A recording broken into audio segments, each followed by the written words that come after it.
And Sister Anna, whenever you want, you can hit record to the cloud. And Sister Anna's in charge.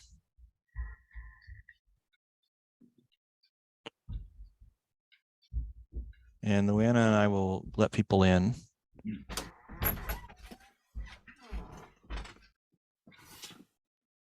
Okay, we are letting people in. Okay.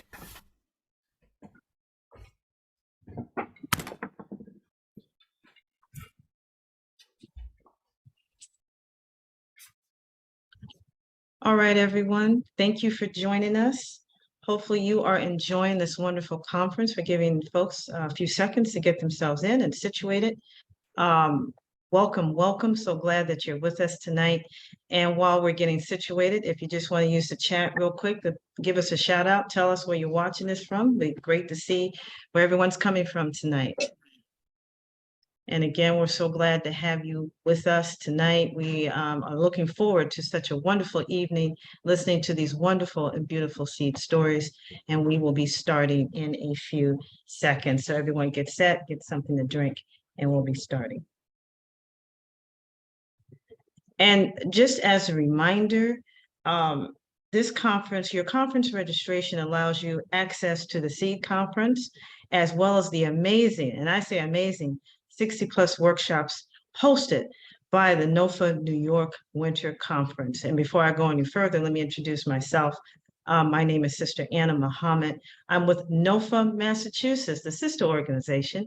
I'm based in Springfield, Mass. That is home of the Pecumtuck land. And my co-host tonight is Luana Nisbeth from the University of Vermont.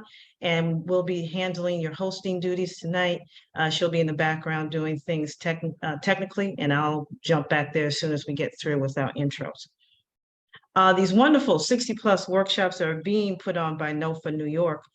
They have a broad range of topics and presenters to learn from. Both the Seed Conference and Winter Conference are all in one program, which we are pasting into the chat for you. We are also pasting into the chat the community agreements, which you've seen through Socio and throughout the conference, which frames the respectful and supportive atmosphere all attendees have a responsibility to create. So please take a moment to review these agreements if you have not already. We want to give a thank you to our sponsors. You see them here on the screen. Our huge thanks and appreciation goes out to them. Their fiscal support represents their belief in the combined value of community, education, and sustainable agriculture. And once again, we give them a big thanks. All Black, Indigenous, and people of color conference attendees are invited to access the In Living Color Affinity space facilitated by Amanda David and Mandana Boucher. To access the space, contact them via email, which we will paste into the chat, and you see it now on the screen.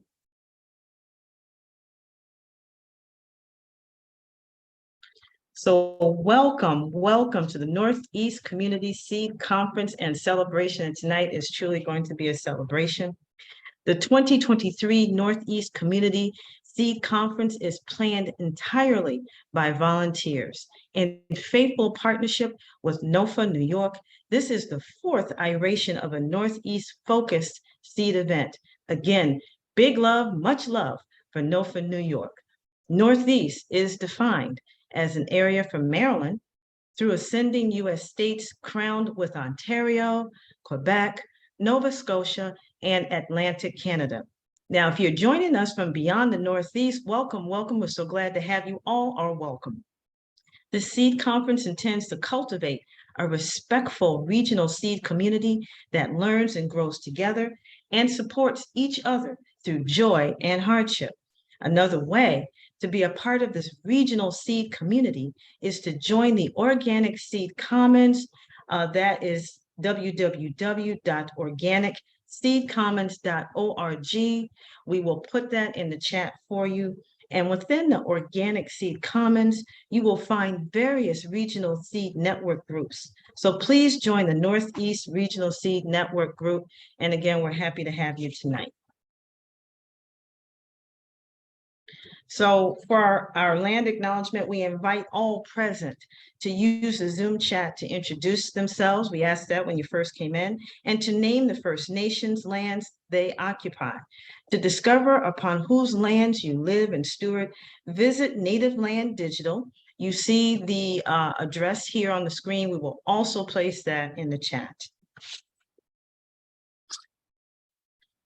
And rather than relegating plants to their lenient classification of family, we ask all present to consider the families of people that have been abundantly supported by plants through time. Everyone here and their loved ones simply do not exist without the gifts given by plants.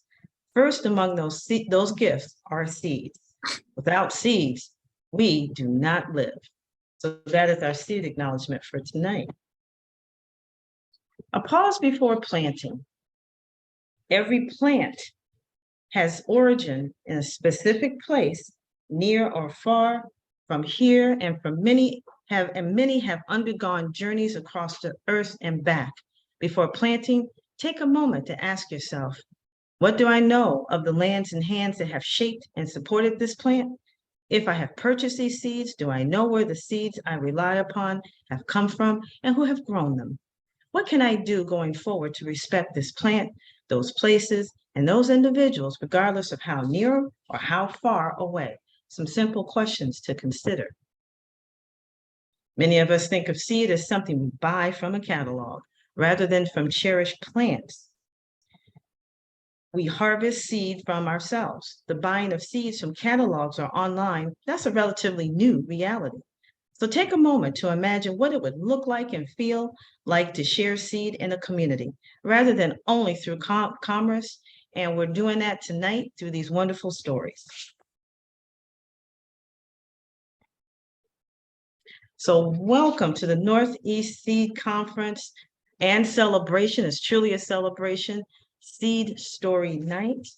We have some wonderful storytellers, and we're so looking forward to them.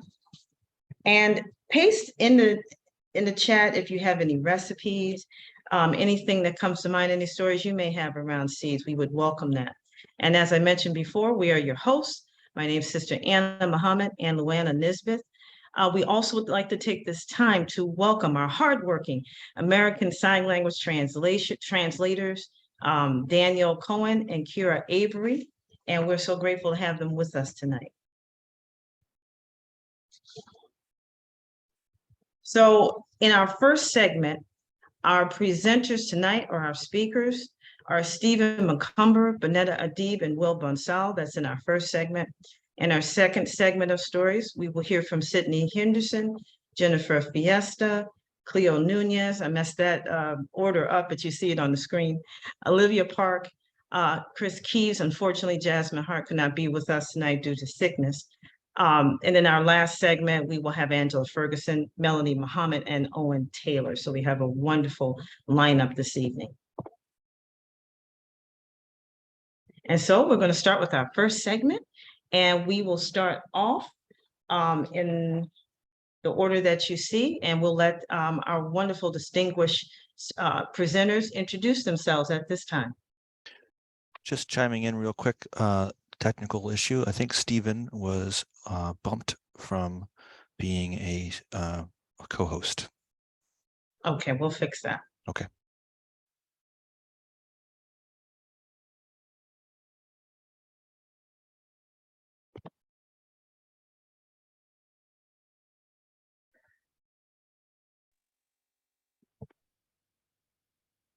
Okay, Will, I turn it over to you. Go right ahead. Oh, unmute, Will, unmute. There we go.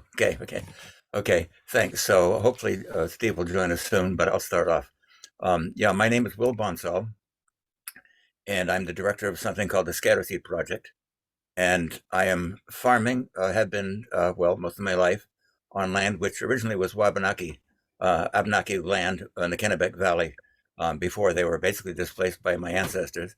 And in fact, although a few of the varieties that I maintain are originally native, in fact, Wabanaki varieties, very, very few, the vast majority of the seeds, the things which I maintain, could be looked at as I could be as invasive species. We are not native here. We were brought here from somewhere else, and I maintain whatever I get wherever it's from. I originally began when I got out of college and began farming here. My great focus, more than anything else, was self-reliance. This was the early 70s, the hippie back to the land movement, and I was very much part of that. And my focus was simply on growing it myself, feeding myself. At that point, I had not heard about genetic erosion of varieties, crop plants. The word heirloom varieties was not on everyone's lips. It was hardly even been thought of yet.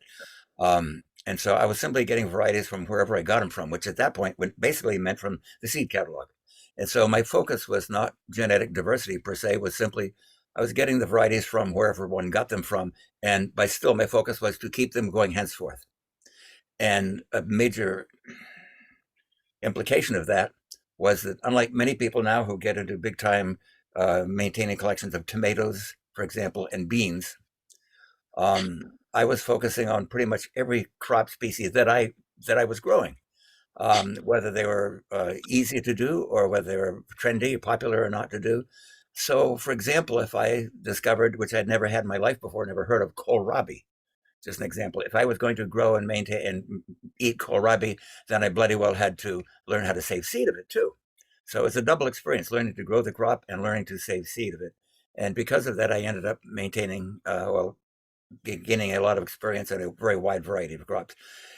In the process of doing that, I was also very eager in sharing this with other people, all the skills pertaining to self-reliance, but particularly the seed saving skills, because as I became aware of, well, here's how I became aware of it. In my early years here, I used to work for an old dairy farmer over on the other side of town, haying and putting up fence and stuff like that. And I happened to discover that he had quite a few things growing in his garden, which were very unusual in the sense of the fact that they could not be gotten anywhere else. They were not on the shelf. One example is the cowhorn potato, which at that time, no seed company carried. He had a variety of white runner bean, which he thought it was a lima bean, and I did too, until later I discovered it's not at all. It's a different species of bean. He had quite a few of those things, which really intrigued me, because these were things which you could not get from any seed catalog. They were maintained by he and his fellow old-timers farmers. And in fact, there was a very real danger when these people died of these varieties being lost forever. That hit me hard. And so I not only got them for my own use, my own pleasure, my own eating, but I got involved in the idea of preserving genetic diversity for its own sake. It was about that time that I became aware of, when the Seed Savers Exchange was founded. And I ran into lots of other people who had similar things, varieties which they were maintaining. And in many cases, those varieties were things which the original keepers of those things were dying, were losing. And so this became a very compelling thing to me.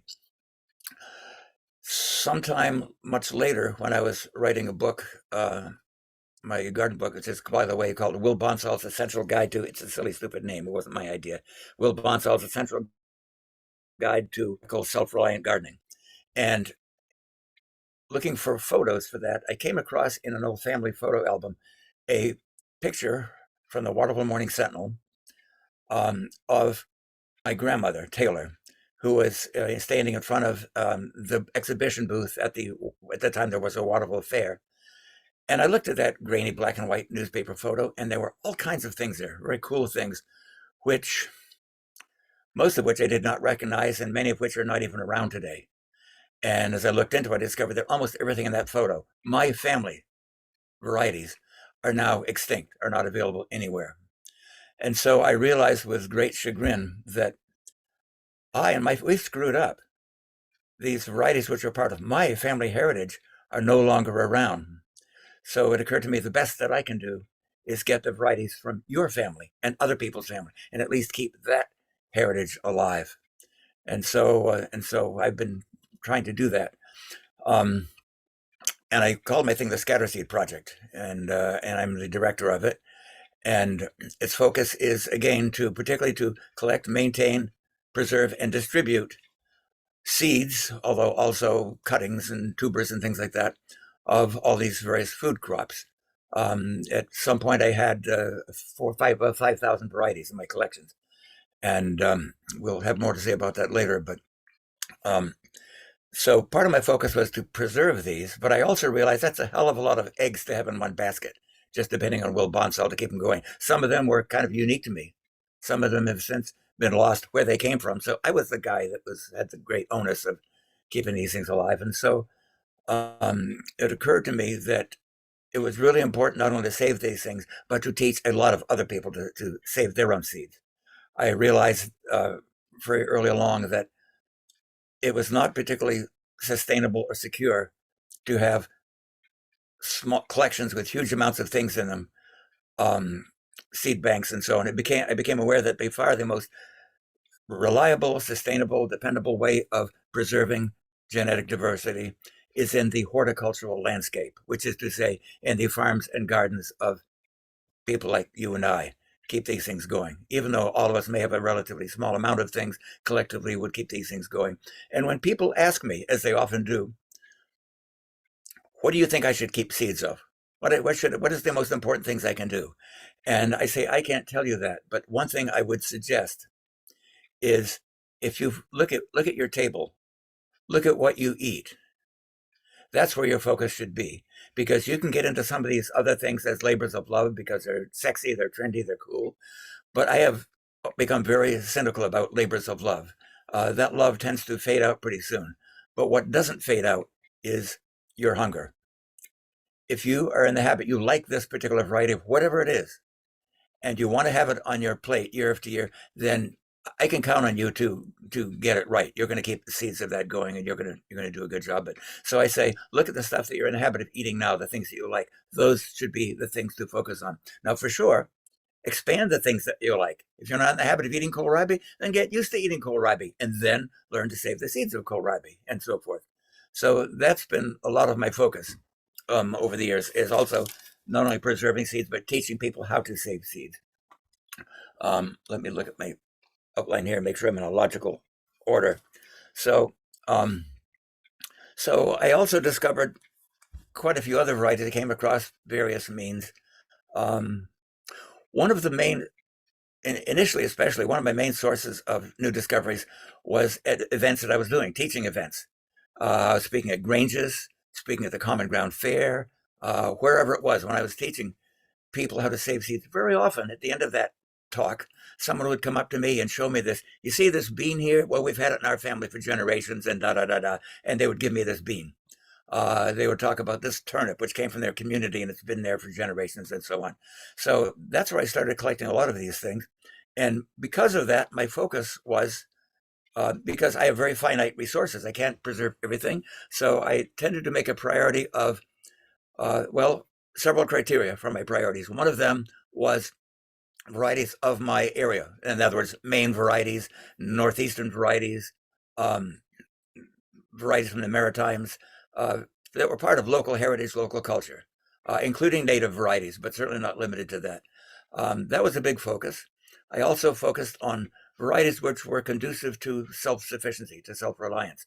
And therefore, I looked a lot more at staples, not just salsa ingredients and mesclun mix things, but the things that are the center of your table. For example, grain, encouraging people to grow grain and then keep grain varieties going.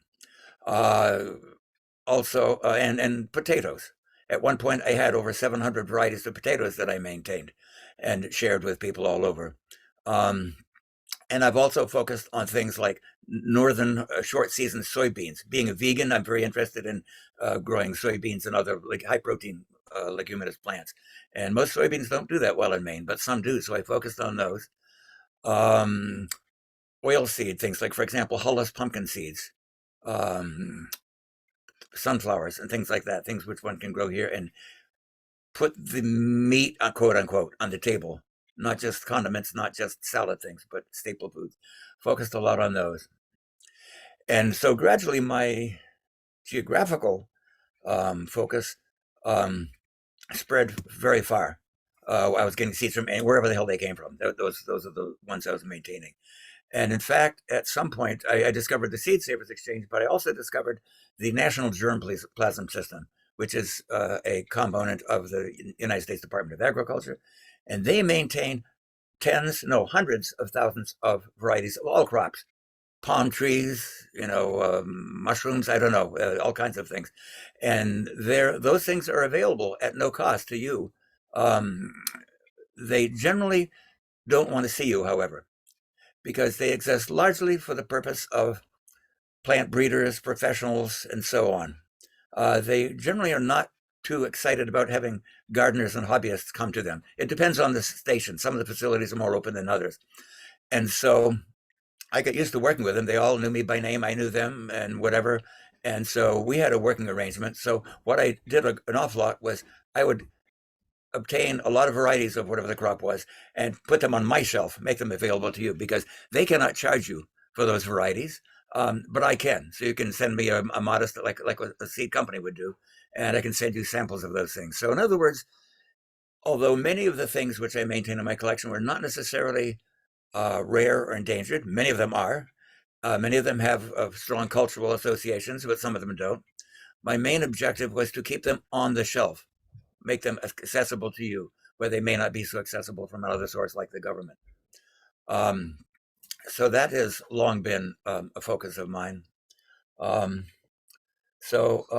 I came across in the course of my collecting one variety I came across, which an old man over in a nearby town had, was a very old variety of flint corn, which he did not have a name for. Flint corn is the kind you use for making cornmeal, for example, as opposed to corn on the cob, sweet corn. And he didn't have a name for it, but it came originally from the town of Byron over in western Maine, and I call it Byron yellow flint corn. That variety has never been commercially maintained anywhere. It was available, but again, it was one of these heritage varieties that I got that one from another source. Another variety came upon through the USDA collections that I referred to a minute ago. I was very surprised to see there was a sweet corn variety called Baxter's sweet corn. And it was a variety that was originally grown mainly in Maine by the Baxter Canning Company. It's a sweet corn, and it's very, very productive, very unusual, very interesting corn. It used to be grown by the thousands of acres in western Maine and northern New Hampshire and over, I think, into parts of Vermont. And again, this variety is basically extinct, except the USDA has it. I get a sample from them, and it's now the main corn that I grow for my own use. And I'm trying to make it available to other people, hoping the day will come when some of these seed companies will offer this variety instead of these enhanced sugary bubblegum tasting corns that are so popular now. This is a corn that knocks you over. This has sweet corn flavor, very, very productive and very rich tasting. So I started getting a lot of these varieties and making them available. In fact, for a while I got into doing seed expeditions. I started reading about USDA plant collectors that would go to, I don't know, Uzbekistan or Ecuador or something, collecting varieties. I couldn't do that, of course, but I did some collecting in my own area, mostly in Maine, to communities where I thought there might be some stuff still there. It was a little disappointing, but I did come across some very interesting things. I spent a little time in the expatriate Russian community down in Richmond, visiting farmers, gardeners there. A few things that was not as rewarding as I thought it would.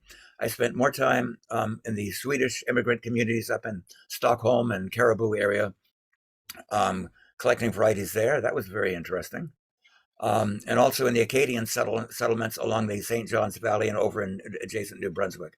So I spent some time with those trying to find things which, again, had a strong community heritage focus and which were not available commercially. One of the interesting varieties that I came across, of all things, was a buckwheat variety, which farmers along the St. Johns Valley grow by the thousands of acres. It's grown in rotation with potatoes as a rotation crop. And you can go into Safeway or whatever in some of the towns up there and buy it off the shelf in these 5-pound paper bags. This is an heirloom variety, if there ever was one, and yet grown in this very unusual circumstance.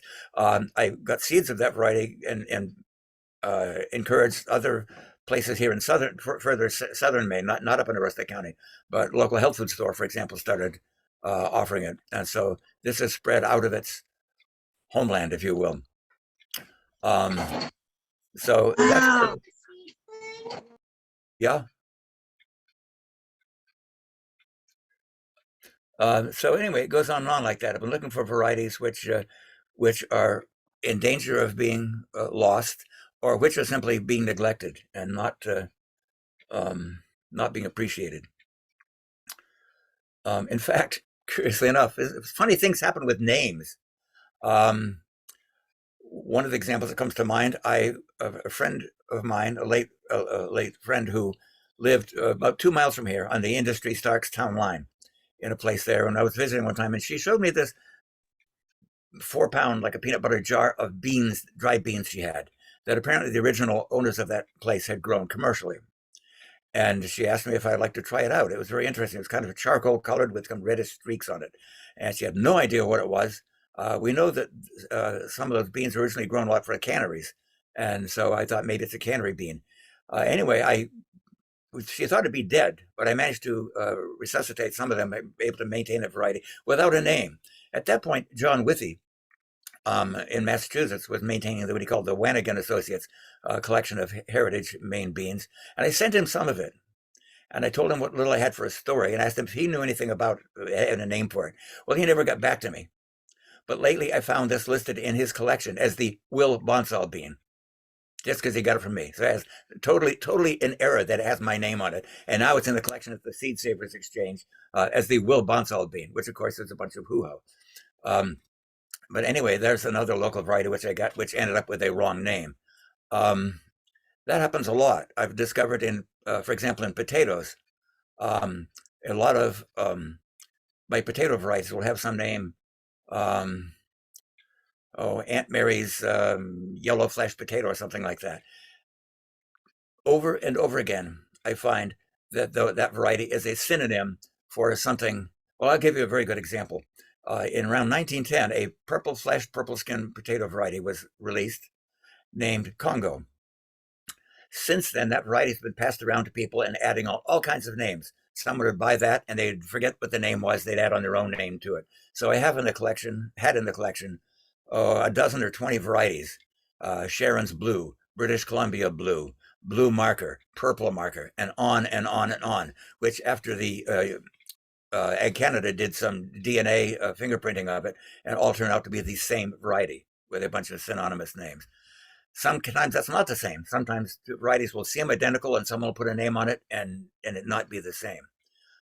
So that's a little problematic. Well, some of these heritage varieties are actually were not developed by the person. They were just originally some commercial variety which someone took over and renamed. And that's good. That's fine. But that happens a lot.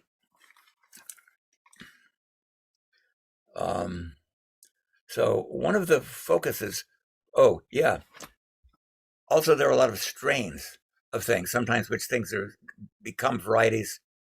An example that comes to my mind is when I was collecting up in the Swedish communities of northern Maine, a fellow up there gave me this variety of bean, which he said, "Oh, it's just Brunabona, Brunabona in Swedish, brown beans."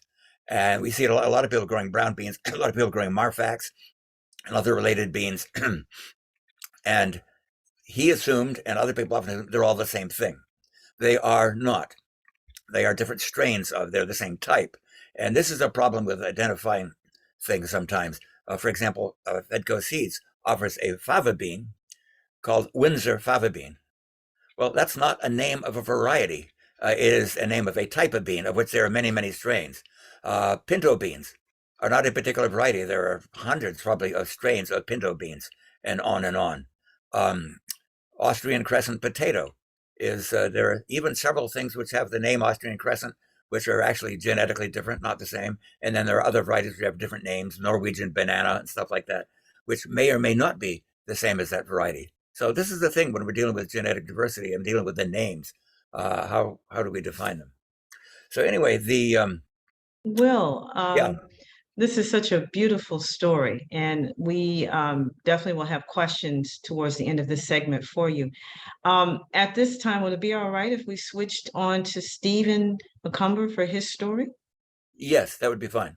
Okay, thank you so much. Stephen, I turn it over to you.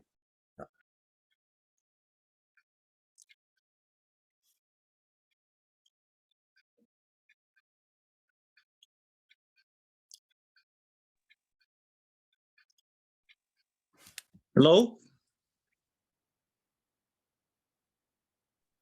We can hear We- you. I don't know. I've been having problems with this, the connection.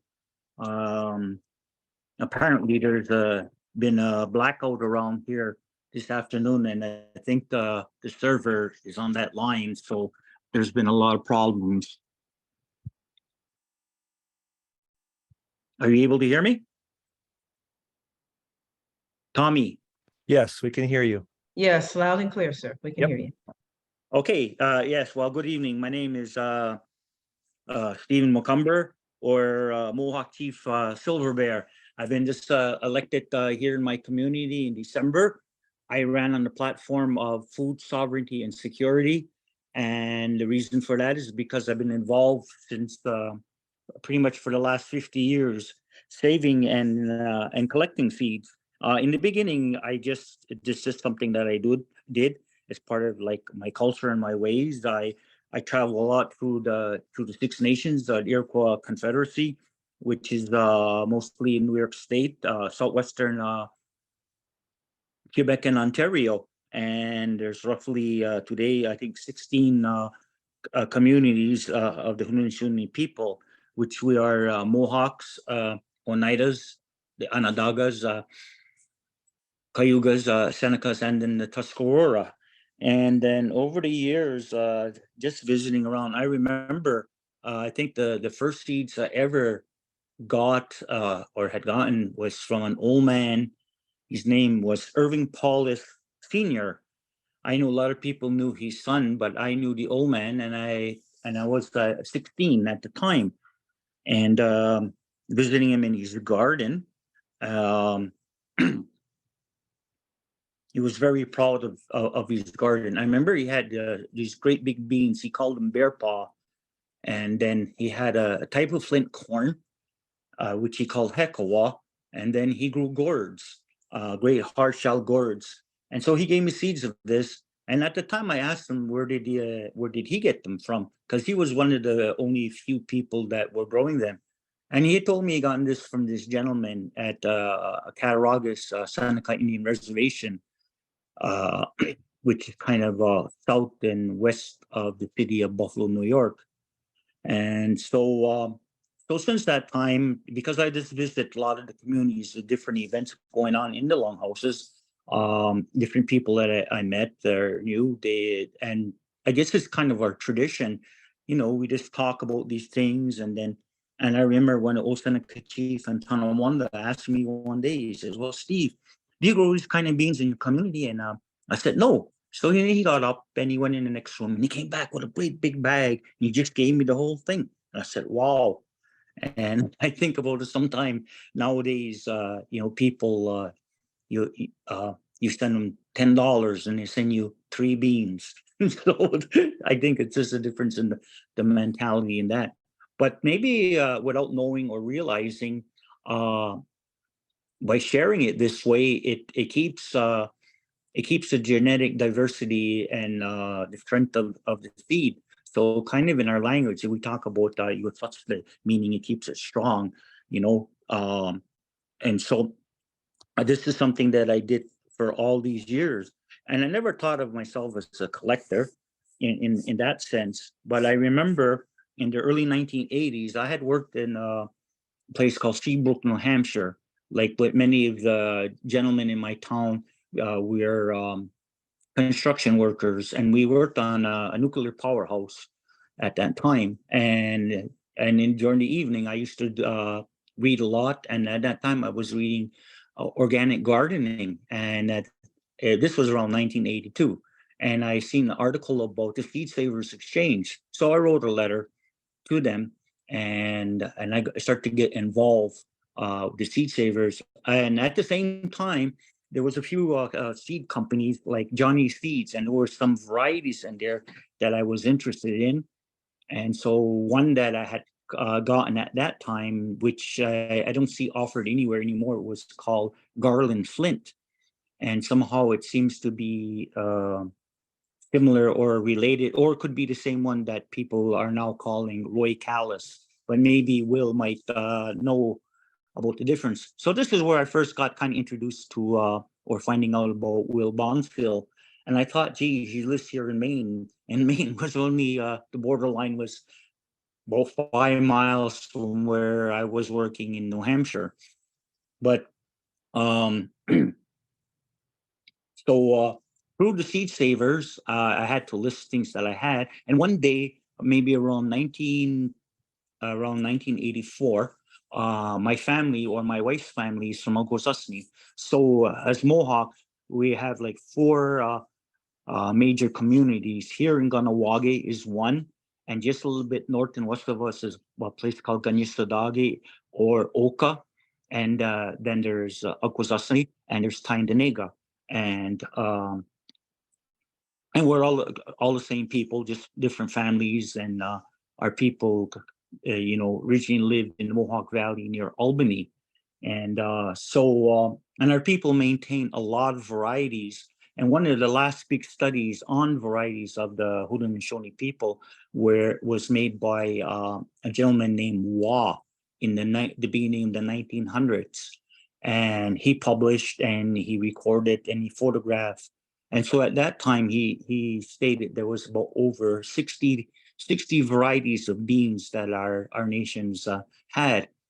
So going back to the time of Johnny Seeds, I sent for this corn called Mandan Bride, and I grew it out, and I got these really nice colors. And so what I did is, well, I like those colors, and so I just selected. And then after 2 different seasons, I got some beautiful colors that I liked. Someone later told me, "Well, you can't do that." I said, "Wow, that's what I did." So around the same time, because I was getting involved with the Seed Savers Exchange, I came across a gentleman named Doug Eaglin. And I found that he lived not too far from here. So actually, he lived around Malone, New York. And so I met up with him one day. And then at a short time after that, he said to me, he says, Steve, he says, you travel throughout the Six Nation lands, you go to different communities and you know a lot of the older people. He says, why don't you kind of focus on varieties of your own nations? And I thought, well, that's a really good idea. So I kind of started to do that. And so every place that I traveled, that because that was my interest, I started to, inquire about different type of seeds. And so what I did kind of discover that even though it was only maintained by a few people, and that's for a variety of reasons, but and a lot of it was linked to ceremonies, traditional ancient ceremonies that still go on and still existed at that time and still exist today. And so some of these things were kind of tied to that. Basically, the white flour corn or white Tuscarora corn has become like the general type of white corn that's used in the largest production of our food or food staple that we use among the Longhost people or all the Haudenosaunee people. We use it in the production of corn soup and making flour into cornbread or different type of meals and type of mush. So that's kind of largely grown through all our communities, but certain varieties were not, and or not as common. And so over the years, I've collected and put together a poster after that of 30 varieties of corn that's maintained amongst our nations. And so when I produced this poster some years ago, I started to list the people who I originally got the seed from. Even though I grew about 25 of them myself personally over a period of 30 years, I want to show that this is the diversity of varieties and it still exists and in our communities. And given the fact that you have these large corporations trying to take ownership of different things and making it their own. So this is a testament showing that these are still ours. And this is the same thing with beans. And like Will is talking about, I've experienced the same thing. I could show you 3 or 4 beans almost look identical, but they are different. They're different strains. They have different habits, the way they grow. Some will grow very tall, like a pole bean. They could grow between 6 or and more feet higher. And there's some that are twiners that will grow maybe, I don't know, maybe 3 feet, which are excellent, by the way, to grow on corn. So these become the original type of cornstalk beans. And of course, then they're the dwarf or true bush varieties. And so as I went along, I started to put names on those too, because it's easy, if you don't have your glasses on, like at my age, they kind of all look the same. But after a while, you realize that they're not. And working with some friends of mine throughout the Confederacy, quite a few people in Akwesasne and people at in the Seneca countries and then at Grand River and then Tyendinaga, we worked for many years to maintain the purity of our varieties by growing them in isolation, and also, like, as far as the beans go, growing them in different moon phases. So basically we can use 2 seasons, May and June, and sometime in July. But if we plant in July, that's basically for food, because it won't mature enough to secure a good seed. But those that we're going to grow for keeping a seed, we grow that like right in the beginning of the season. But today, we are faced with the same challenges everybody else, with climate change and things going on in our environment. And so we have to, for us, we continue to grow them out. We continue to keep written and mental notes on the varieties that grow well in all the different kind of conditions. And so last year we had kind of a mixed bag of everything. It was cold, it was wet. We did have some heat, but not strong towards the late summer. Then the fall stayed right up until basically last week. And today we're down to like 25 below zero right now, and which is American, not the Canadian temperature. So it's really cold, and it was really strange. 2 weeks ago, it was so warm and mild in the next community of Akwesasne. My son called me and he said, his cousin posted a picture where they saw an actual garden snake on the snow. And he was saying, Bubba, what is that about? And I said, whoa. I said, this is not a good sign. So I had talked to a few of the elders, and they said, this is not a good sign, because there's changes in nature. And I think the ground and everything is going to be too warm. Anyways, and then it thundered and lightning last night over here, which is strange again. And I remember the last time this happened, I asked one of the elders, and he said to me, he says, this is going to be kind of a bad growing year. And it's exactly what happened. So some of these things, even though they are related to seeds and seed stories, because the conditions and the things that go on through that year are, affect the seeds, affect ourselves, our lives, and everything. So it's being totally holistic when it's coming to maintaining seeds and seed varieties. There are songs, there are ceremonies that accompany that in our culture we maintain for countless generations. And I always encourage people, no matter where I go, to give thought to that in any way that you pray. Pray for the seeds, pray for your family, and to ensure the continuation of that.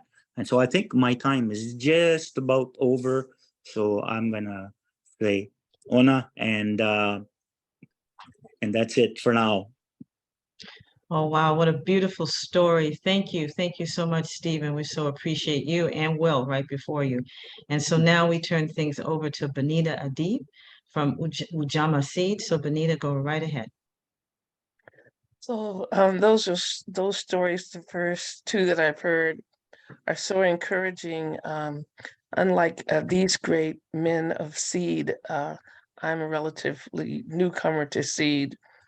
Ujamaa is a new seed company that is, I call ourselves a silver lining that came from COVID. we were working with STEAM Onward, which is a 501c3, with young kids, getting them interested in STEM careers, increasing the number of minority youth that entered those careers. But we found that through agriculture, you could learn just about everything you needed to know about science. You could learn the basics and feed your family at the same time. So I'm working in unceded Piscataway lands in Southern Maryland and the DMV, the DC, Virginia, Maryland region. And I started my work with middle high school kids, some college young people, and the goal was sustainability. In the beautiful region where I live, we are surrounded by the Chesapeake Bay and on four sides by rivers, one of the most beautiful places in the world. And we had traditionally been a land of farmers, a land that actually was a wonderful food hub that supplied food to the entire East Coast. But over the period of time, some farmers became discouraged and decided that the answer to a better life was to send their children to university. Now, I agree, I went to college.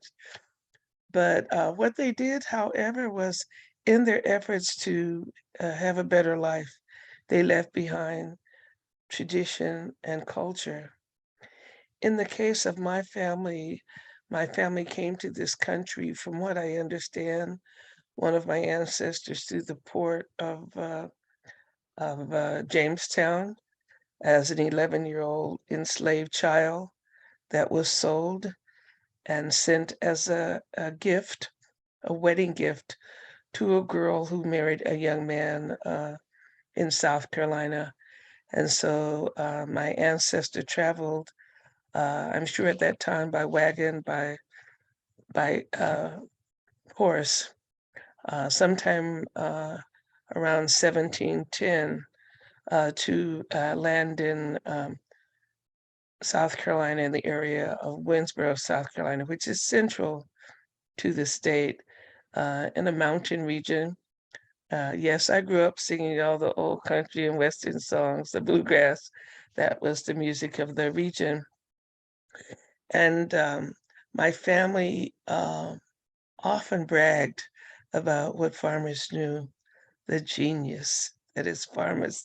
They know everything. They know the stars, they know water, they know the land, they know animals, they know money, they know how to produce and raise their families and support and protect their families. Farmers were a genius, and their success as a farmer allowed them to send their children to college. And the people on my family had a whole lot of children. I realize now that they were actually just really great farmhands.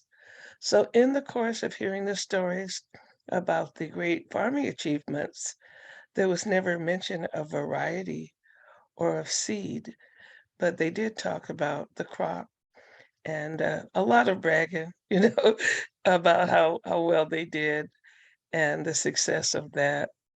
Um, in the 1950s, because of some incidents that happened in the area where we were living in North Carolina, my family decided that it was wise for us to move to California.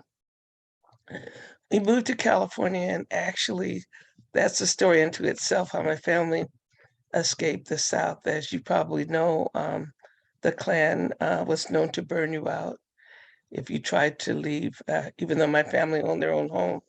It was a plot to escape, and my family escaped. I was a 7-year-old child to California. And even though we left our farmland behind, we always had a big garden and we raised food. I thought everybody did. I thought everybody raised greens. We ate greens every day. We had corn, we had chayote growing on the fence, and all kinds of delicious things. I just thought that's the way everybody lived. Um, it came to be alerted to me that that was not the way everybody lived. That was my family maintaining a tradition around growing that I came to think was, that's the way you should do. If you have a family, you should feed them with homegrown vegetables. Well, what eventually happened was this place on the East Coast integrated. Jim Crow became something a little bit pushed toward the past.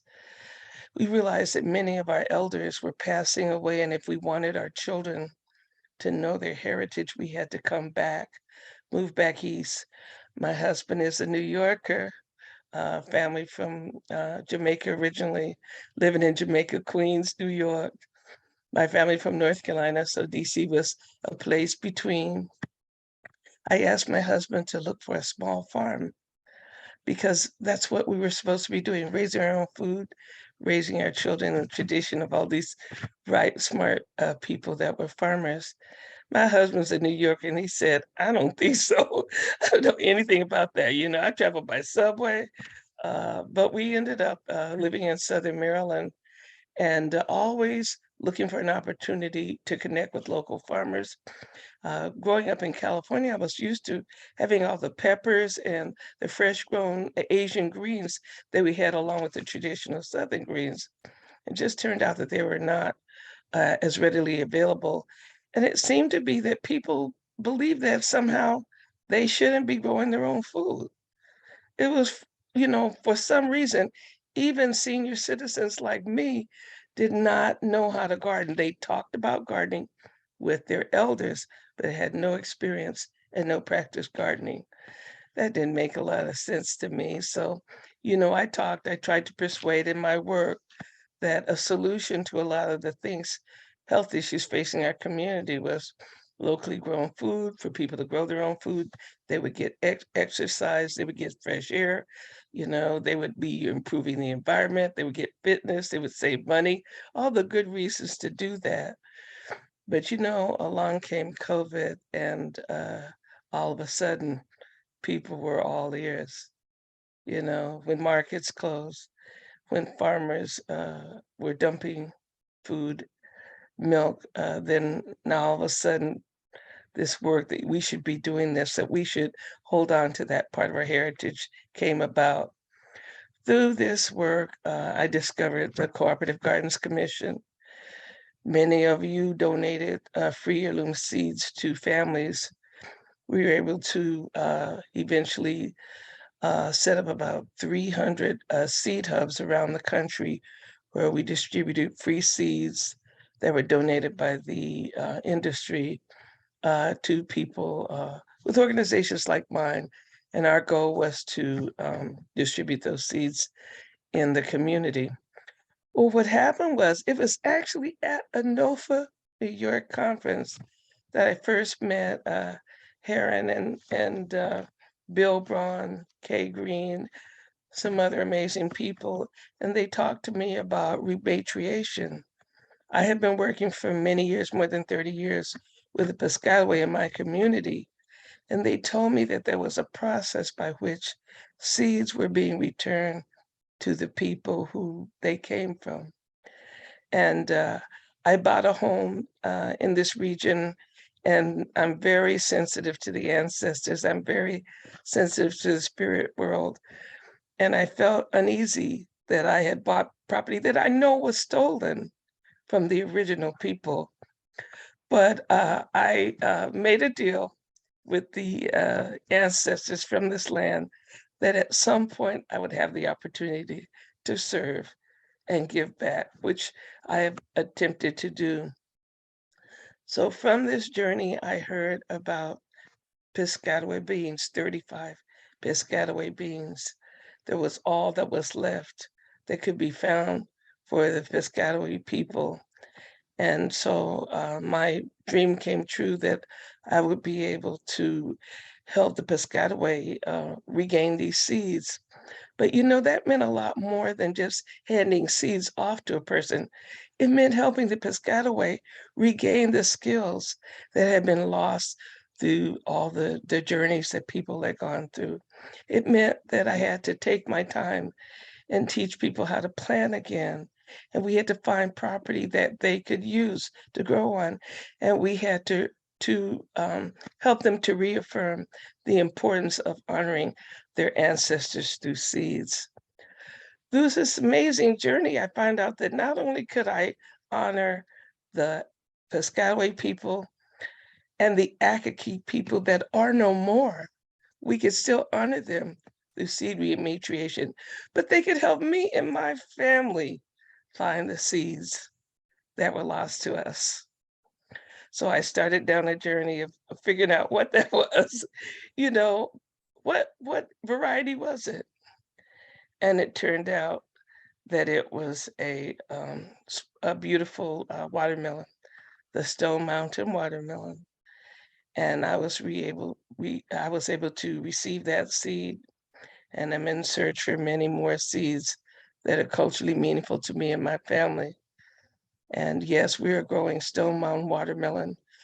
We're going to sell some. We're going to sell some seeds, and we're going to honor the tradition and continue a journey to reclaim a lost heritage of seed saving, seed stewardship, and those seeds that are available, that will be made available to many generations in the future.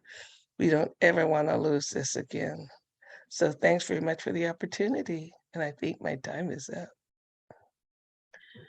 Oh, wow. I can listen to all three of you all night. What wonderful, beautiful stories. And you actually ended a little early, both you and Stephen. So that gives us a tiny bit more time for some questions and answers from our wonderful audience. And so at this time, if there are any questions that you may have, feel free to place them in the chat or raise your hand using the reaction function at the bottom of your Zoom screen so we can recognize you and get your questions. And then we'll move into a quick break once the Q&A is over. So if there are any questions at this time, please place them in the chat or just raise your hand and we can get your question right out in the open air.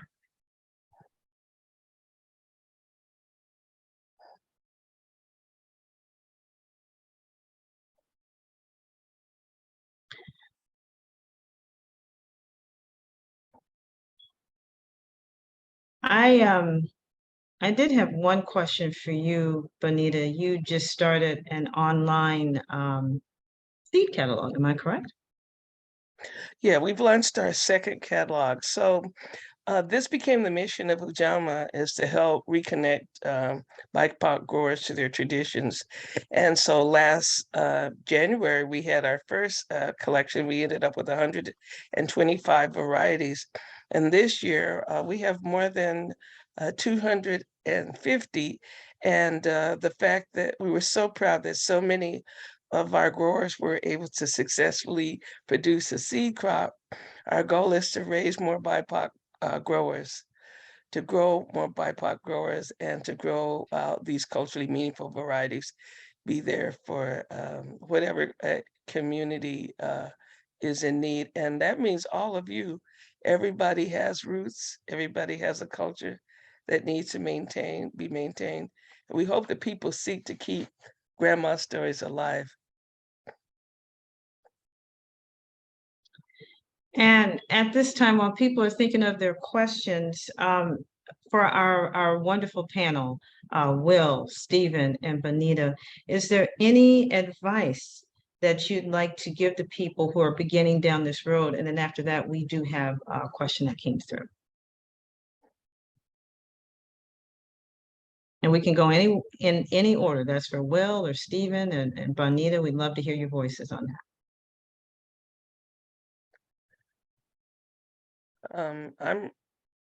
I'm really excited to know more about the seeds that you have, Stephen.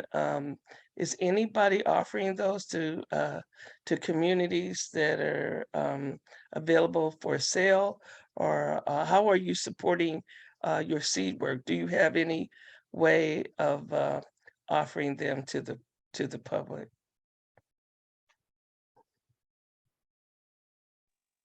Yeah. Well, in general, we have a seed meeting amongst our communities usually every spring, and we interchange with each other. And then in each community, there's in the springtime there's some type of seed event where they pass out seeds, just distribute the seeds. And I know in Aguesasne, for a number of years, Fedco gave a lot of varieties to them, and they've been constantly growing them out for years and years and years. And like what Will said, at one point, all of a sudden his name got attached to a certain thing. Will's Bonsil bean. And in Aguesasne, there was one or two beans. All of a sudden, it became Aguesasne cranberry bean. But I said, those beans actually came from Fedco at one time. But that's good. It's good to know. And in addition to it, because we're all like Eastern people, it's always been interchanged amongst our people for countless generations. We traded with the Wabanaki, they traded with Passamaquoddy, and so on. So there's a lot of interchange, and all that interchange also kept good, strong vigor seed. And today there's a lot more interest for a variety of reasons, but a lot of things too with food shortages. A lot of these things are becoming more and more like valuable, and even to give out that type of information. And one thing that I really push for, like Will talks about, what grows good in your region. Yes, it's nice to have some exotic melon, but if it's not going to really grow, but I don't discourage anybody. Give it if you have a spot, do it and see what happens from that. But also definitely concentrate on those, what they call tried and true varieties. And these are the things that over the generations, you and I together, maybe we're here on our Mother Earth, maybe 160 years, okay?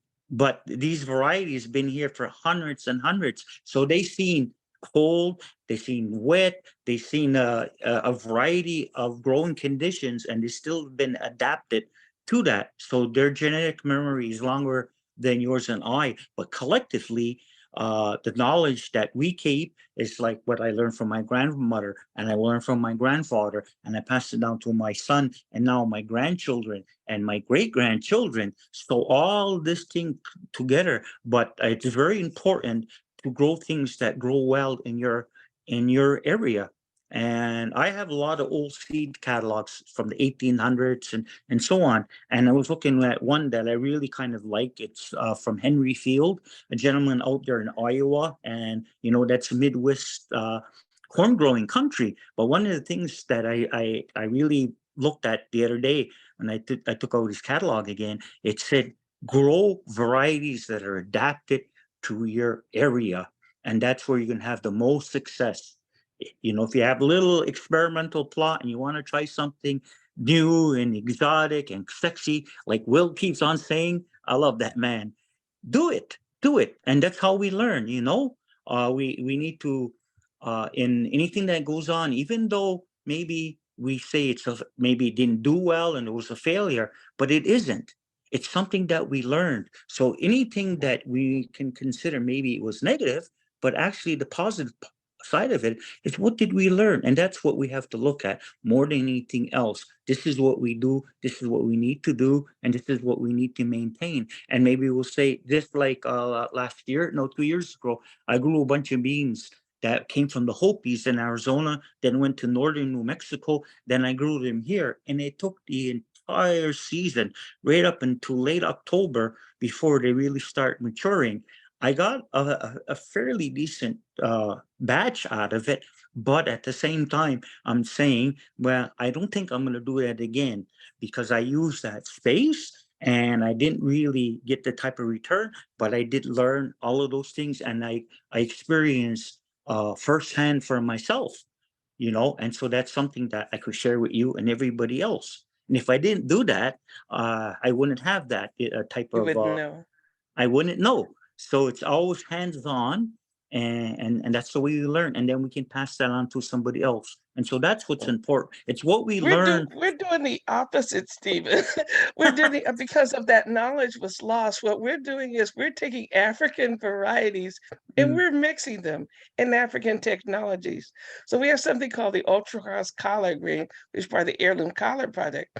Well, we have multiple varieties of collard. 21, it started out 21, now we're in our third iteration. And so Wow. and what we're finding is that if you grow this ultra cross out in many places in the country, you Mhm. can identify which varieties grow best in your climate. We Mhm. also have an ultra cross okra that has 85 different mothers, I call them, different Wow. strains that are part of Mhm. that. And so we are looking at, for instance, the Oaxacan Negro pepper that used to grow in Oaxaca can no longer successfully grow there, but we can adapt things to other climates. So Mhm. because unlike you, we don't have necessarily the stories that came down, we are having to use experimental technologies. But people are so excited about the beautiful array that comes out of this collard thing. Mhm. As a matter of fact, we're working with the Lumbee Indians.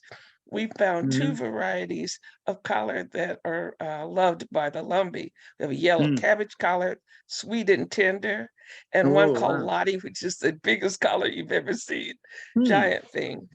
And so we have to learn on the fly. But we're listening to everything you say. We are standing on your shoulders.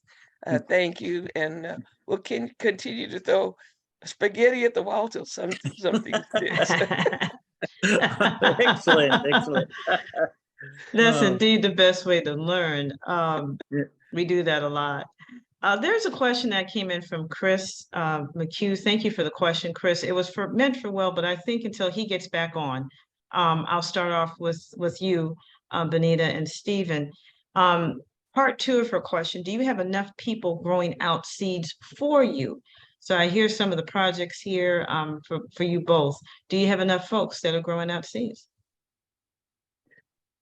Never. I mean, I think Will made the case that there's literally hundreds of thousands of varieties that are in GRIN in that seed bank. I got a request today from a grower, a fantastic sweet potato man who's one of the best sweet potato growers in the region, who asked me to look for purple varieties, ones particularly that have roots in Puerto Rico, and also ube, which is a desirable plant that for the Filipino community that has much cultural importance. And so we're going to GRIN, also to Seed Savers, because Seed Savers has bulks. The original rematriation was actually offered to me by Seed Savers. They have germplasm, they have tissue in their bank. So you can, if you're looking for something like, I have to have turmeric, I have to have curry, you know, it's part of my, I don't know where it came from, I have to have it. I guess growing up in California, you know, I use it a lot, but it's been adapted. There's technologies, a lot of them are traditional African and other technologies that are being used to modify those to grow in temperate climates. And so that's the beauty of working across culture, is because we're learning, like we didn't know that sweet potato were perennial tropical perennials. Once we realized that same way in which we grow sweet potatoes, we could use that to grow other things like taro and edo and cassava and a whole host of yumminess that is traditional foods from the global South. And Stephen, do you have enough people that are growing out seeds for you? And this will round us out and take us to our break. So Well, I believe that we do. There's a lot of people, you know, a lot of people getting interested, and what I recommend mostly is, take what you can handle, take what you can manage realistically. It's Mhm. good to dream big, but sometime you got to bring that down. Say, well, I'll do one One. variety, and then I'll increase Right. it, and then we'll interchange with each other in the fall, and that's what kind of that we do. And then kind of another custom that we do when we get something from somebody. It might be just a small handful of beans, but then the next time we see them, we'll bring them back. Another big pile, and you know, uh, and that's what we do. And so there's we're developing quite a big network again throughout all our communities. Mhm. So that's all very very important, and it's good that it needs to go to the youth because they're the future. And so what we do is for them. It's not for me anymore. It's for the next generations. And like myself, like I remember my grandfather, my father, myself, my son, my granddaughter, and my great grandkids. So there's almost 7 generations right there. Just in my Wow. consciousness that we maintain and those things. And that's where I Mhm. learned. I learned when I Mhm. was a little boy working in the garden with my grandfather, different things that he did, different Mhm. garden practices. I just do them automatically because Mhm. that's what he did. Why he did it, I Mhm. don't know, but I just Mhm. follow that, and and that's what I keep. So Mhm. all those are part of seed saving and seed stories, and that's the living entity of seeds and people. There's your Mhm. connection, spiritual, physical, and holistic value to it all. All right. Uh, What a Anna, wonderful way. I Oh, go I right ahead. apologize. I did not answer the question. Actually, I So, think you did. I think you did in a okay. very wonderful way. So no worries as we're coming up on 7-Eleven. We want to give folks at least a 5-minute break, body break, a drink break, whatever you need, snack. We will be back at around 7:15 for our next segment. So thank you to this wonderful panel, and we will see the next group of presenters at 7:15. So thank you all so much, and we'll see you very soon.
All right, everyone. I know that was a short break. I hope everyone was able to replenish themselves and stretch.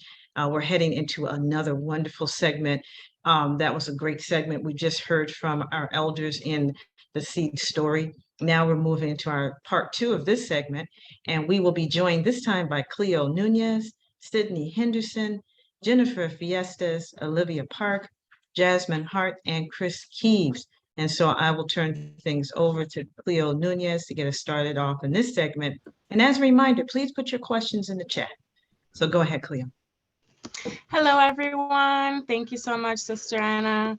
My name is Chloe Nunez, and I'm a part of Fresh New London. We are on Pequot and Mohegan land here in New London, Connecticut, and I am the food justice educator and youth coordinator at Fresh New London. This is Sydney, our farmer. Hi. And then I'm joined by 2 of our junior staff and farm assistants, and they're going to introduce themselves in just a second. But I want to give a little bit of background about who Fresh is and what we do. So we're a food justice organization in New London, Connecticut, which is a pretty small city in southeastern Connecticut. We run 5 community gardens all around the city. And we also run, is it 6 or 7 snack bed locations? 7 snack bed locations. So those are basically like raised garden beds that are strategically placed throughout the city to give access to folks to just pick food and eat it and kind of get acclimated again with the idea of growing fresh food and also harvesting and eating it. So similar to what other folks were saying, there has been a shift culturally in folks feeling like it's important to grow your own food or feeling like it's sanitary or hygienic. So that's some of the things that we've been combating in our community through knowledge shares and other ways of presenting this information out to people about seed saving, about growing your own food, and about harvesting and eating fresh food, as opposed to eating things that are wrapped in plastic all the time. And we find that after COVID, a lot of folks are looking for food that's wrapped in plastic because of the idea that it is cleaner or what have you.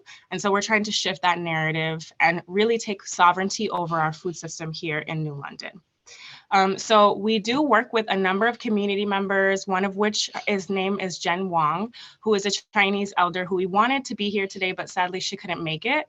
And we have several varieties of her beans, her crops that we actually get seeds from directly from her. She stewards our gardens a lot of the time as well. And gives us so many like growing tips. And so she is one of the biggest partners of seed saving for Fresh New London. So we grow Chinese long beans that we call Jen Wong beans, and we grow Chinese lettuce. We also grow bitter melon and chayote as well. And so those are some of the staples that came from Jen Wong. We also grow a lot of culturally relevant crops that are relevant to the immigrant communities in New London. So we have a lot of Peruvians, we grow ají amarillo, we have a lot of Puerto Ricans, ají dulce, we're growing cilantro, garlic, things like that. And we also have a pretty big Black community, so we grow collard greens, okra, and things like that. So it's beautiful to meet everyone. Thank you so much to the elders that came before and also spoke before for everything you do. And we are really, the next generation is really here trying to just build that legacy up. So I'm going to pass it to one of our youth and farm assistant, Olivia. She's going to tell us a little story. Hi, so my name is Olivia Park, and I'm a farm assistant here at Fresh. I've been working here for coming on to like 3 years, I think now. And I have like experience with seed saving. Largely like the seed saving we've done here at Fresh is definitely a big part, but my family has also saved seeds and grown saved crops out of necessity because we're Korean American, and being Korean American and having like this certain like cultural heritage that comes with these cultural foods, the Asian population here in New London is, I think, less than 2%. And so a lot of our like traditional foods, especially when it comes to like fresh crops, aren't readily available here. which means that it's necessary for us to grow them ourselves if we want to be able to get them on a steady, regular, consistent basis, because the closest like sort of large source of cultural crops for us is like in New York, which is 2 hours away. And it's just not feasible to go there on a consistent basis, especially due to the cost of it. So we've taken to growing a lot of our own crops whenever we can. And as a result of this, sort of our diet and what we tend to grow has shifted towards crops that are incredibly resilient and relatively easy to grow, such as like perilla leaf or chives, which are really, really good at about sort of just self-seeding and growing, even if you mostly leave them alone, because both of my parents, like my mother was busy taking care of us, me and my sister when we were children, and then my father worked, so it wasn't super feasible for them to maintain anything more than that.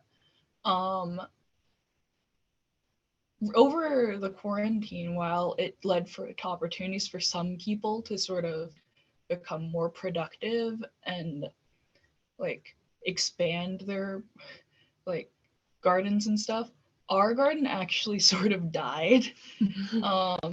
Like it was, I don't know, like everyone just became more like sedentary and stuff. Like we were less inclined to just like go outside and do things, so we sort of neglected it, and we lost our crop, which was really difficult because like my mom cares a lot about like the food we eat and stuff, because she's got a much stronger connection to sort of like the foods and stuff, because she grew up eating them and like all the time instead of just at home.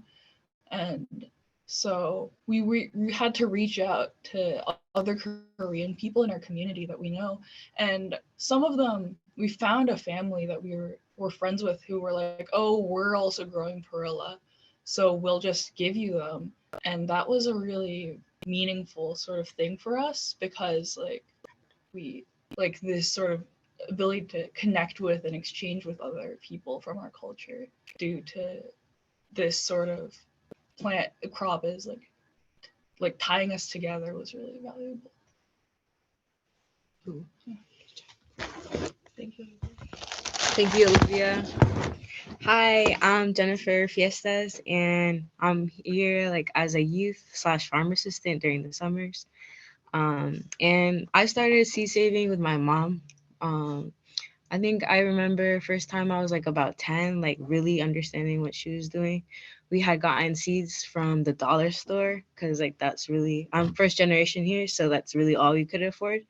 And I remember they were cherry tomatoes and they tasted really good. And my mom was like, well, we can't buy more seeds, so like let's save these. And that was like my first experience ever. But my favorite story I have is I went to Peru because that's where my family's from, and we had my aunt was making like a soup, and she was chopping up like a lot of different vegetables I've never seen before. And there is a specific one that almost looked like a slipper, and we call it caigua. And basically it tasted almost like a pepper/cucumber. And I'm like, hey, what's that? Like, I would really like to try it. And she gave me a little piece, and like I really like instantly fell in love because I don't really like cucumbers, but peppers are like really like my thing. So the seeds were almost like a regular like blob, black shaped, and I've never seen like anything like it. Maybe it's comparable to chayote, but it was like really cool because I've never really seen anything like it. And my aunt, I was ready to just stuff like she had just peeled open the caigua, and I was ready to just take those seeds and put it in my pocket. But she was like, no, you have to let them dry and set them for a couple of days so they can be like actually viable. So I was like, okay. So it was like my last couple of days there, and we set them like on a paper napkin, like in the kitchen, in the dark. And on my last day there, I like stopped by her house and had completely forgotten about the seeds. And I didn't know if you could bring seeds to the US. So I was kind of scared. So I folded up the paper, shoved it in my pocket, and hope for the best. I went to the airport and I was like, shoot, I can't have this. Like I felt like I was smuggling something other than seeds. And I put them in my pencil pouch and I was like, well, like hopefully they get through. And everything worked out. We like came back to New London. It was like August by then, so we had to wait for the growing season to come back. And that spring, like around March, we put them in little pots in our sunroom, and they started looking like beans at first, but then they sprouted and they had like almost like hand leaves. And we put them in the ground that summer, which was last year, and they never gave us any fruit. And it grew about like maybe 20 feet wide and 10 feet tall, and it like almost covered half my house in the front. And we were kind of wondering why. And like I asked around a bunch of people, and people were saying maybe because the seeds were sterilized, and that was a common practice in Peru for like big corporations to keep smaller like homesteaders to grow their own food. And like I thought that was kind of interesting. But other than caigua, we've also had ají rocoto that I brought back. That unfortunately also like the growing season was too short here, so that was also a new learning experience. And it's also interesting to see all the crops here in fresh, like ají amarillo. We had the opportunity to save those seeds and grow them also at home.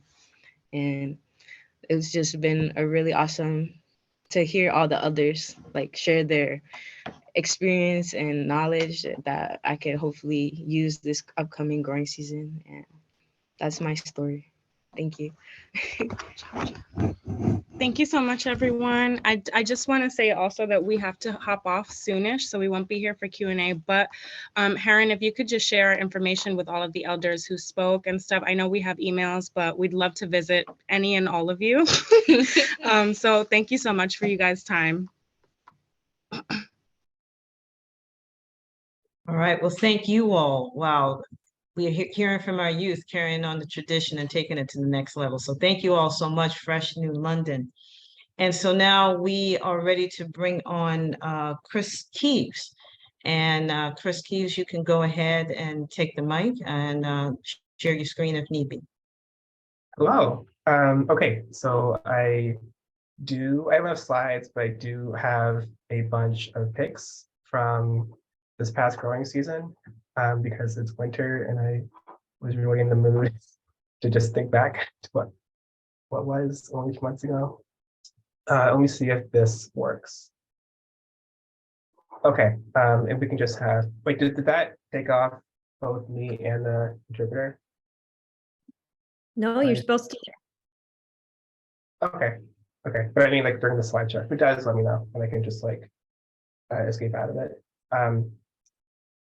But okay, so hi everyone, I'm Chris Keeves. I am a grower for True Love Seeds as well as Ujamaa and Experimental Farm Network. I'm also a grad student in geography at the University of Kentucky, which I'm at, so I'm outside of the Northeast. I'm here in Central Kentucky on Cherokee, Osage, and Shawnee lands in Lexington. And this is just going to be some reflections on this past year. So I've been doing seed work in various forms for several years now. But this past season, I think was kind of my first as, you know, on my own independent seed grower for multiple networks for catalogs, which was terrifying. So this is about that failure. Or we're supposed to be, and it still is in other ways. But at the risk of sounding too indulgent, I had this idea for a really cute, like, what a development piece about all these things that go wrong when we're doing all of this care work of stewarding plants through their entire life cycles, and other factors, human and non-human, with their own like trajectories in politics, right? And I've not had space recently to really think through what I'm trying to think through, or doing coherent writing, but I do have these little bits and scraps of stories and thoughts and text and vignettes, and a few moments from this past season of seed work that I'm still trying to sit with and think through. So it's about failure and chaos and care and all the little surprises and gifts along the way. So we start off, I'm standing in what was left of the pumpkin patch. It's September and there's a welcome chill in the air as we ease into the wet cold of fall. I had settled into a rhythm of taking care of 3 or 4 small growing sites across 2 counties in this part of Kentucky. But I had been adjusting my farm schedule due to the start of the semester and the changing of seasons. As I'd come to learn, and I'm still coming to learn, that seasonal farm rhythms don't quite cooperate all that well with seasonal academic rhythms. And I was trying to balance my last semester of graduate coursework and proposal writing and meetings and various projects with the oncoming seed harvest, the annual tomato season, and the first attempt at consistent hand pollination.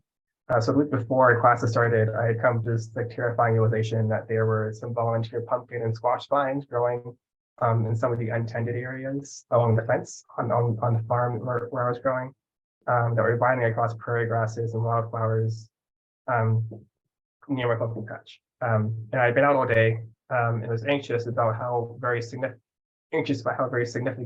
the coming academic year would be. And I found myself hunting through this wild growth in the light of the setting sun, ripping out vines, some with gourds already on them, and trying to convince myself that it was all going to be okay. So just be careful. I marked up all the pumpkins up until then, and began a systematic process when I was there in the evenings of checking for promising fruit bearing flowers that may be about to open, meaning I would tie them shut and return the next morning to pollinate and hope for the best. I settled into this rhythm with limited sporadic success, until of course what I imagined to be a family of deer got over the fence and went to town on the pumpkin patch. So Jamaican pumpkins, which is what I was growing up to that point, had been the saving grace of a very stressful season.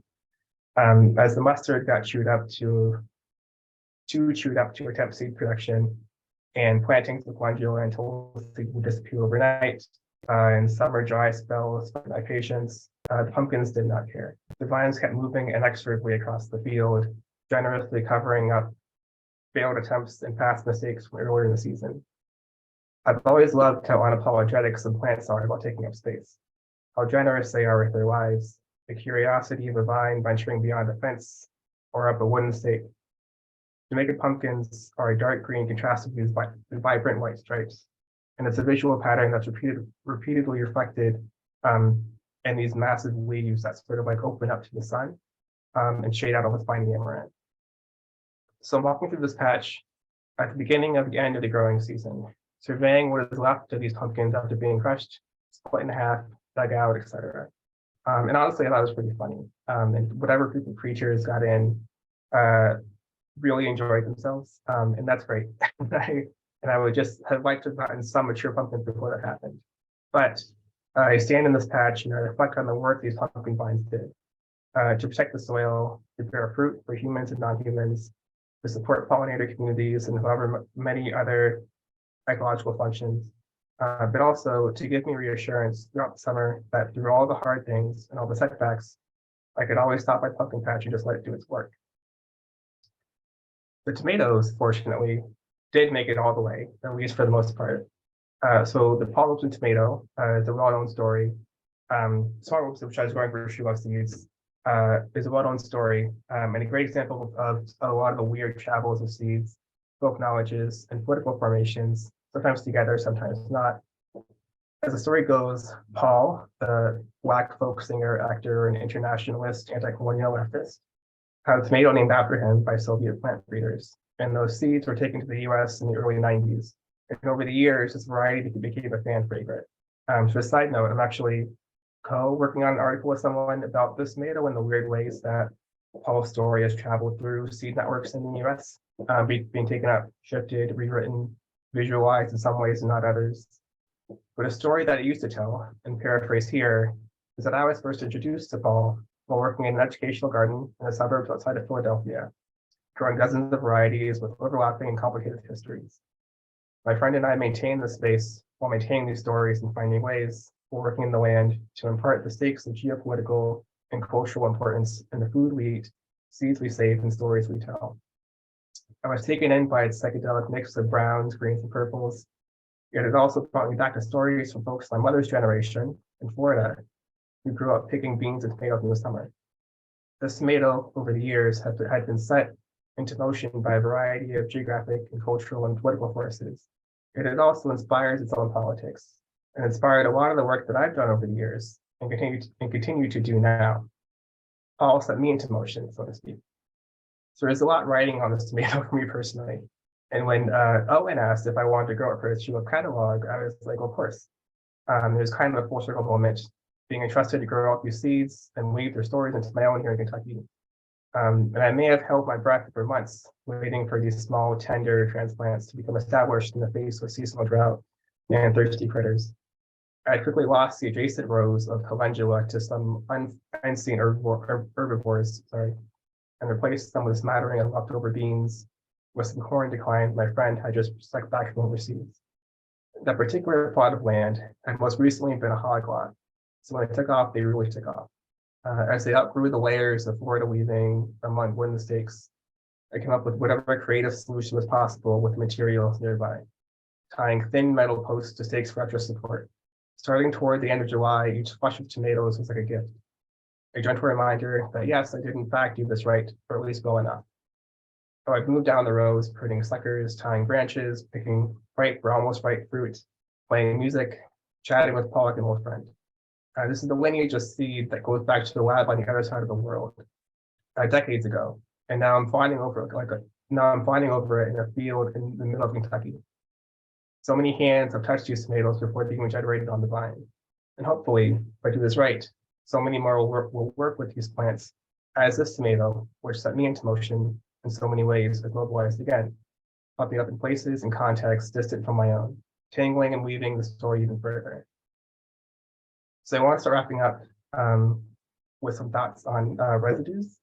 So it's winter, I'm standing in the backyard of my apartment building, and the snow that sometimes covers the garden plots, but this year has not been covering them as much as it should, has melted to reveal this mess of stakes and netting that I had thrown among the chaff and refuse from last season as a makeshift winter mulch. A friend of mine had been playing around with monotype jelly printing with plant materials, and I brought down a tub of split open okra pods, dried sorghum heads, amaranth chaff, corn husks, tulsi flowering stalks, residues from the seed work of last season. We mixed ink on top of a block of clear gel, trying to find the right hues of purples, greens, and browns, and pressed in plant materials in different combinations and layers, forming negatives that we could then preserve by smoothing on sheets of paper and cardstock to pick up the rest of the ink. They are ghostly reminders of the work we did and things we grew. Impromptu, messy recordings of our relations of care with plants and seeds. These days, I'm trying to be more intentional about making bad art. Or a better way to phrase that would be more intentional about enjoying the process more than the product. It's beautiful that we get to spend so much time every year learning and growing with so many plants that make it to seed, as well as the ones that don't. And I'm interested, as I often am, in the residues and the negatives and the after images, how to relate to, preserve, archive, compost the things that don't make it or get left behind. The chopped up stems of okra plants that did not produce pods, but did become exceptionally tall. A small backyard cathedral of translucent red and green, now laid to rest as winter mulch. The multiple attempts at brassicas across multiple sites. The plantings were totally wiped out by squirrels and groundhogs. The collards and calendula that were bit by the freeze before I could get to them. Oh well. With seed work, we often get caught up with production and reproduction and generation. But I'm stuck thinking about these small moments of loss, failure, and decomposition that also move us forward. And I will short and stop there. All right. Wow, what a beautiful piece and what beautiful pictures, Chris. Thank you for sharing that with us. What a wonderful, wonderful story. Truly appreciate the group from Fresh New London as well. So we do have time for a few questions, and definitely questions for Chris, as I know the Fresh New London crew had to get off. So everyone, please put your information in the chat, any questions you may have. And Chris, just a quick question for you. What is your absolute favorite variety? I know you mentioned one, but do you have another one in your repertoire of seeds that you've been working on? I mentioned that where I was growing with those tomatoes was most recently a hog lot on that farm. And I also grew on that space some Della sorghum that got to be like 12, 15 feet tall. I think there's some big stuff in there. They're kind of like one going straight up. And that was maybe my favorite this season, or last season, because there's just, once it's late summer, you can kind of like just walk through it and just like kind of like listen to kind of the leaves blowing in the wind. And then also they sorghum produces like so much. And it's also a really, really fun seed to work with and seed to teach with. So I also got to do a local seed keeping workshop here in October. And we did a lot of work with sorghum, with okra, with beans. It's a really kind of like, it's a really giving plant, I think. Wonderful, wonderful. And just to our audience, please use the chat for any questions, or you can raise your hand as well and we'll recognize you. So Patty Love has here, I am interested in seeing the photos and hearing the names of the pictured plants. So the plants that you showed us, would you mind giving the names of some of those? Yeah, I can pull it up. I also, as I'm talking, I can also drop the link to, I think most of these I threw in the shared folder that y'all set up. So I can also just share that link if people want to see. So most of them are, so there's pumpkin tomato. There were also a couple of mustard varieties. There was an Ethiopian blue in there. There were 2 okras, Catawba Friesman and White Velvet. There was a Della sorghum. There was the Jamaican pumpkins. What else was in here? That might be, oh, and also golden red amaranth. So I can drop the link. Oh, and Garlic family lima beans also, and some calendula was pictured. So I can drop the link to the folder with these images, if that works for folks, if that's cool. Cool. Yeah. That's great. Thank you. Thank you. Wonderful. And then Peggy Newfield asked, did you grow calendula to draw the pollinators? Oh, I grew it for Owen, for Julep. But also for the pollinators. I'm trying to think of where it was. I think it was maybe for the tomatoes. And also I had this idea, at one point was trying to grow a bunch of calendula and marigolds to maybe like deter the squirrels with like the kind of the bright yellow, which like worked for like 3 weeks. But yeah, it's maybe not letting me, we'll see. I'm gonna copy the link. We'll see if that link works. But yeah, it's a really good point. It is a multi-purpose flower in many ways.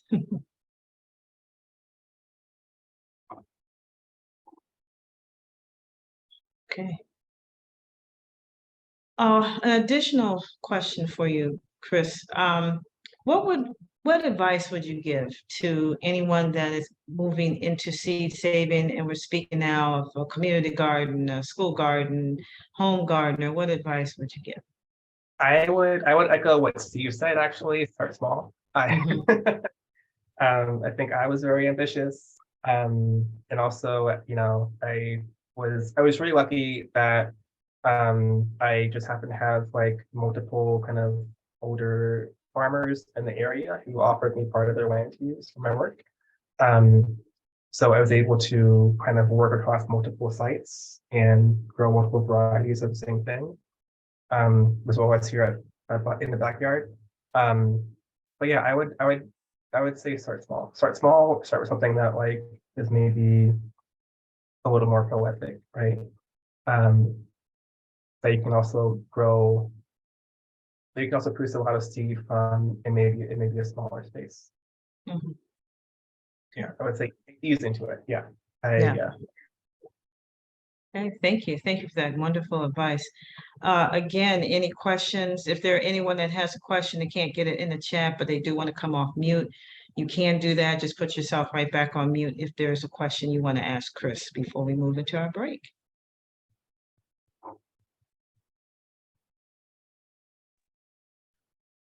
Chris, that sounded like an essay or a prose, uh,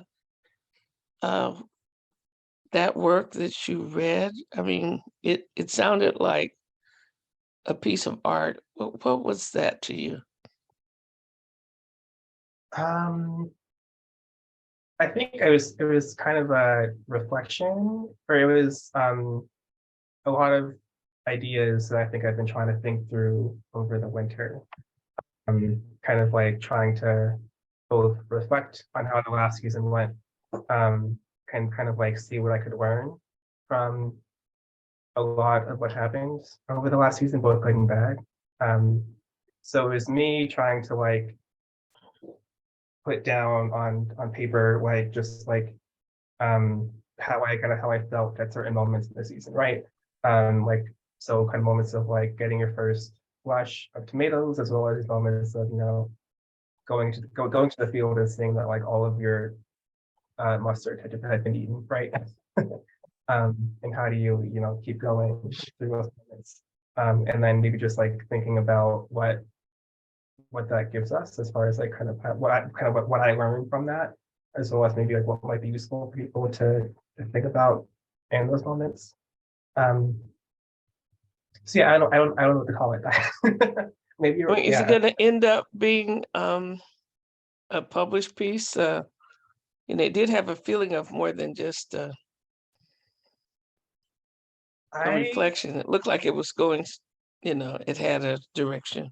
Anyway, it's just me being nosy again. I mean, if you want to like workshop it, we can workshop it. So we love to write. So Yeah, that excellent question, Benita. I was wondering that myself, and it was very, very beautiful and wonderful to have poetry with seeds. As we begin to go into our break, and we are going to get a slightly longer break this time, any parting words for us, Chris? We really appreciate what you gave us tonight. I want to thank you for inviting me into the space on from Kentucky. I feel very I feel like I have like a lot of imposter syndrome being in this space with these folks who've done so much work in this field that I am still, I think, very, very new in. So I always want to thank everyone for inviting me here and for like humoring me for 13 minutes. And also just for all your knowledge and skills. All right. Well, thank you. Thank you so much. Thank you for sharing. Wow, this has been wonderful. And we're not done yet. We have one more segment. We are going to go into our break now, and we will come back at 7:55, and then we will go into our final segment. So thank you to all of our wonderful presenters so far. And don't touch that dial. Come back at 7:55, and we'll go into our last wonderful segment. Thank you again, Chris.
All right, welcome back, everyone, to part 3 of our story. We'll be joined by Angela Ferguson, Melanie Muhammad, and Owen Taylor. So at this time, I will turn things over to Angela Ferguson, and then we'll have some time for Q&A at the end of this segment. So Angela, go ahead and take it away.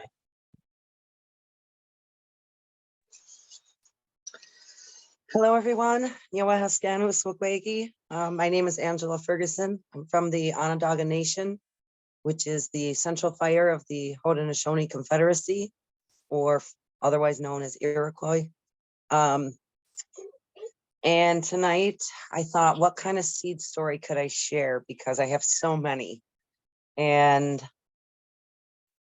what I would like to share with you is the story of the Carl Barnes seed collection and how it came into our possession here on the Onondaga Nation. I am the supervisor of the Onondaga Nation farm, and our farm practices all aspects of food sovereignty, and it includes seed preservation is the beginning of that, all the way to the traditional cooking methods of serving that food. So what I would like to share is that we are currently stewarding a very large seed collection that was the life work of a corn farmer from Oklahoma. So in 2011, I'm sure people have seen this, there was an internet photograph that went out of this corn called the Rainbow Glass Gem. And people didn't think that it was real. They looked at, I myself was like, wow, you know, because it had every color of the rainbow on the corn. And so many people had looked at that photograph when it was put out that it actually, what they call, broke the internet. You know, there was just too many people on the same site trying to view the photographs. And when I read about the corn farmer, his name was Carl Barnes, and he was an elderly man from Oklahoma, and he was half Cherokee and half Scottish, and he had learned his agricultural ways from his grandfather, who was Cherokee.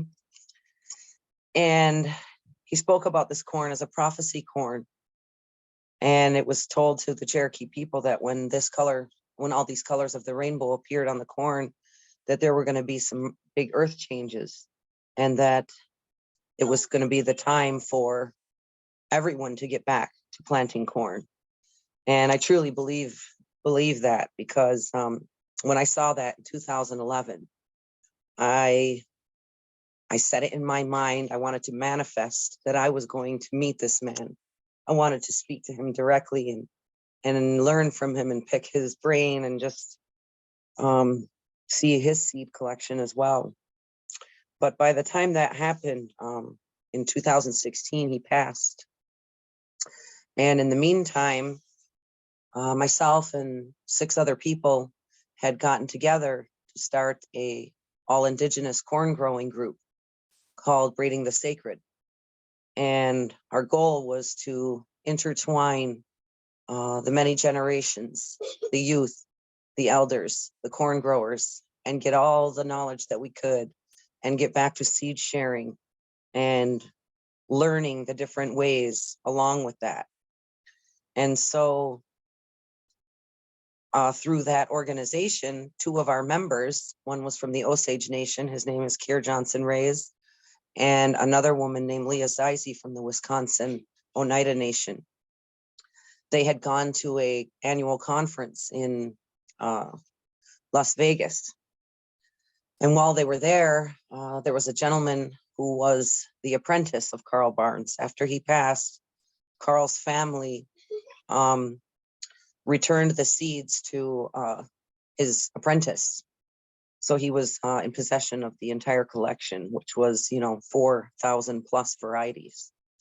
And he sat down with them and he said, I'm really interested in the work that you guys are doing, and I'd like you to come down to my place in Oklahoma and if there's any varieties you guys would be interested to grow or things like that, you'd be welcome to grow those out, or rematriate those seeds basically. So my original goal was to see if there were any Haudenosaunee varieties in the collection that I would be able to bring back to our Confederacy here in New York to share with the communities, the Six Nations, or if there were things that we no longer had seeds for here in New York. And when we got there, we had no idea at that time how many there actually were. And so as he was bringing out these bins, these Rubbermaid bins that had been in his possession, they just kept coming, and we filled in 2 entire rooms, the living room and dining room. There were just seeds everywhere, and it was very emotional. And we all kind of wept because you could almost feel all the ancestral energy that came along with those seeds and the journeys they'd taken, and all of the people who had touched them along their ways for them to end up in those little jars in this man's house. So, long story short of it, Al, kind of questioned us. His name is Al Toops, and he's a Cheyenne corn farmer. He's also from Oklahoma. He's Northern Cheyenne. And he wasn't just going to let it go. We were not even there to pick it up. We were just there to look at it. We didn't know at the time, but as we were opening up the jars and taking the seeds out, I felt like I couldn't just pass the jars along. I had to open them. I needed to take the seeds out, to put them in my hand and to hold them and to introduce myself and to feel their energy. And I kept doing that with every jar. And I kept saying, oh my goodness, I love this one. Oh, look at this one. And, my excitement. He was like, are you going to do that on every jar? And everyone else in the group was like, yeah, she probably is. Yes. And he leaned over and he said, well, I know where the seeds are going. He said that he saw the same passion and light in my eyes that Carl had, and he knew that I would care for them in the same way. And I told him that that's not something that I could accept as an individual, because as Haudenosaunee people, everything that we do is communal. And so I reached out to my leadership back home, the chiefs, the clan mothers, faith keepers, to ask them if we would be willing to assume that responsibility through the organization, through Braiding the Sacred and all of us. And they agreed. So we brought the seeds back to the Onondaga Nation, and we held ceremony for them. We sang the songs, we burned tobacco, and we welcomed them to their new home and told them it's temporary because you're going to be back out in the gardens. You're going to go back to your homelands. We're going to rematriate you and find your people. And that's what we've spent the last, I keep wanting to say 5 years because we've had a little 3-year blip here with the pandemic, but it's been 8 years now. So we brought the seeds back, and I felt like we need to invite him here to the community and to thank him and to honor his selfless act. And so we invited him here to the Onondaga Nation. Him and another friend of Carl's from the Osage Nation, they both came down, and we didn't even have it planned out, but the way the tickets fell and everything like that, we realized that the day that they arrived and the day that they were going to be heard from, and that we would accept this responsibility as a confederacy, was the 1-year anniversary of Carl's passing. And so in our traditional Haudenosaunee ways, after someone passes away, 1 year later, we have a feast for that person, and everything that they owned materially on earth is distributed and given away. It's given away to their friends, their family members, and stuff like that. And I kind of felt like, wow, this is the last thing Carl owned, and it just fell on that 1-year anniversary. So we did honor him with a feast in that way. But after the collection came here, we had so many people reach out to us looking for their seeds, all different nations from all over what we call Turtle Island, North America, South America, the Caribbean islands, all over the place. We had so many. And it's taken years to get through all of those seeds, to clean them, sing to them, wipe them down. We wipe them down with white cloths, and then we put them in human hands so that every single person, every single seed has been touched and remembered. And one of the main sayings that Carl liked to repeat over and over is that the seed remembers. And so I didn't understand it in the beginning, and I really am now coming into my own understanding of what that actually means. The seeds remember the faces they saw in the gardens. The seeds remember the voices they heard, the children running, the people that were in there sweating and toiling over all of the plants. The seeds remember the nations where they grew. They remember the soil, the land, the climate conditions. They remember so much, and they remember what they saw growing around them. And every time we've grown out one of those varieties, really miraculous things happen. And so I feel like his work is so important. It goes to show that each one of us here that are on these calls, every seed keeper that's on here, beginner, moderate, our elders, who have been doing this for so long, who we must thank, all of those people, that one person who's doing the seed preservation, the seed stewarding, the seed carrying, impacts millions of people. And Carl's work is a prime example of that, because there is a ripple effect from every seed that you plant. Every time you share it, and then someone else shares it, and it goes on and on. There's no way for us to keep track of how many people benefit from that, and how many people before us have done it for us. So Carl's work has really inspired me to have that same generosity that he did. He always gave seeds away. He always grew in organic fashions. He was always paying attention, and he could communicate. He spoke the language of the corn. And so when the corn would give him his messages, he would, I call them indigenous fortune cookies, because he would get these little tidbits of knowledge in the gardens when he was in there alone. And he would get these little, he called them a whisper coming from the wing, he would call it. And he would hurry up and write it down on a little piece of paper. He would fold it up, and he would put it in the jar of the seeds.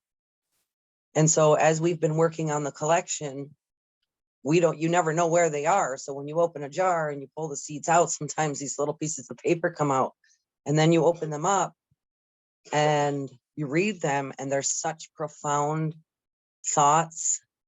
They're on a totally different elevated consciousness. And sometimes they'll make you cry. Sometimes they'll make you laugh. And sometimes they have the answers to questions that you had on your mind. So it's some really powerful work. And I just want everyone on this call to remember how important what you're doing really is, and how much it matters. Even when you're the only one in the garden and there's no one else around to help. And sometimes the struggle is real. And sometimes when you plant and your crops don't make it to harvest and you feel disappointed, keep on keeping on, because that's what Carl did. There's lessons in all of those things. And, we really wanted to show our youth as an organization, as Braiding the Sacred. We wanted to show the youth that, yes, one person can make a difference. Sometimes people think, what difference is it going to make what I do? It can make all the difference. It can be the difference between life and death. It can be the difference between, the next 7 generations after you being able to plant food. And what was really exciting is in the collection, there were some Haudenosaunee varieties that we no longer had seeds for. And so we've been able to resuscitate those varieties and have them grow through all 6 nations. We would try to grow some out, get a few growers just to get a few seeds, get a few cobs, and from there just keep growing on and on. And now, you know, they're fruitful. We have them all over. And that part for me has been so valuable, and it really means a lot to me. And we thought to ourselves, how could we honor Carl? And we thought, let's create a documentary that could be geared towards showing our youth, because our youth is very video oriented now. And this technological age, that's the best way to reach them. So we thought of creating a documentary to show Carl's life work and how much it impacted all Indigenous communities, even non-Indigenous people. He had many corn growers that were organic farmers all over the United States that sent him seeds or helped him do grow outs or things like that. And we thought the first thing we need to do is we need to go to Oklahoma and we need to find any of his living relatives so that we can ask for permission for this first. And I also would like to let them know where his seed collection is, so that if any of their descendants ever want to farm, they are welcome to come here to the Onondaga Nation to, you know, take some of the seeds to plant. And I found his son. He had a son, one living son, and his family. So we traveled there. We made a special trip to go meet his last living relatives. And I told his son the impact of how his life work, how it impacted not just me and my nation and my confederacy, but millions and millions of people. And his son, he just wept. And I felt bad because I thought maybe I upset him by, you know, mentioning his father who had passed. And I said, I'm so sorry, you know, I didn't mean to make you cry. And he said, you know what, Angela, this is the best thing that could have happened. He said, I didn't know what you guys were coming here for. And to hear what you're asking, he said, I want to give you my blessing. He said, and the reason why I'm crying is because when I was a child, I almost resented the corn because my father paid so much attention to it, even more than me. And he was always, from sunup to sundown, he was either in the fields, he was either mailing seeds. He had a little room, his little sanctuary where he had all his seeds, and he was putting things away and documenting them and keeping everything in order. And sometimes I would wonder, why doesn't he pay that much attention to me? You know, why didn't he come to my football game? Why is he out in the cornfield and all this? And he was always traveling and bringing the seeds with him and meeting different people. And I took it personal because I thought I didn't get it. You know, I thought, why is that more important than me? And you coming here today made me realize that he didn't belong to me. He belonged to everyone because he was a special individual. And for you to tell me the impact that his life work made, it makes me realize that the sacrifice I had to make has value too. And that all of it was for a bigger purpose. And now I don't feel that resentment anymore. I feel like a weight has been lifted off of me. And I feel like I want to honor everything that he did. And I want to participate, and I want to be involved, and I want to share what I know, you know, the things he told me, because I never got into the corn growing because of that resentment. And so these communication and relationships, you know, if we didn't make that journey, that never would have happened. And to me, that was just life-changing, you know. So we are going to move forward with that, and we're going to continue to honor Carl's work. We've had several rematriation events where we have taken the seeds that belong to a certain nation and we've brought them out of the collection, returned them to the indigenous people they belong to.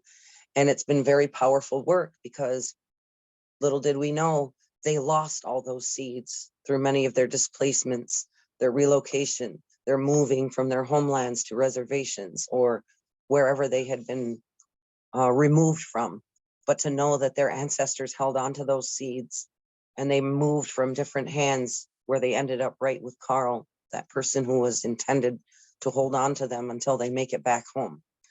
And I really enjoy that. So this spring, we are hosting one of the largest rematriation efforts. Memorial Day weekend, we will be returning all of the Dene varieties from the collection back to the Navajo people. And it's going to be a really enjoyable event because the entire communities, all the different chapters of the Navajo Nation are, they're just so excited in anticipation for this event. And of course, you know, there's a lot of ceremony that goes along with this. So we have a delegation put together of different chiefs, clan mothers, faith keepers, leaders throughout our Haudenosaunee Confederacy, and also, you know, different growers and people that wanted to come. So I'm really looking forward to that. And I'm really looking forward to the faces of the Dene people when this happens, because I know that feeling, seeing some long lost seeds and knowing that you actually get to plant them and grow them that season, and then seeing something that we haven't seen in hundreds of years. It's just amazing. And, you know, the very first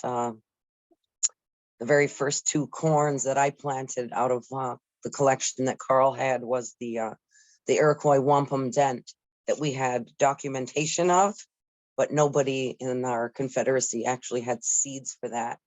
And just to see the plants were huge. They were like, some of them were like 16 feet high. And it was like, whoa, it was like a jungle. But the fruit, we had so many, and some of the corn stalks had 2 or 3 big giant ears on them. And that was pretty amazing. And then we also planted the grandfather or grandmother corn, some people call it, which is the pod corn. And we planted that variety as well.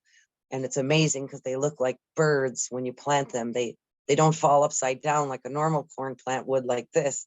They're like this, and then they open up, and then the corn shoots out of they look like birds of paradise, the flower in Hawaii.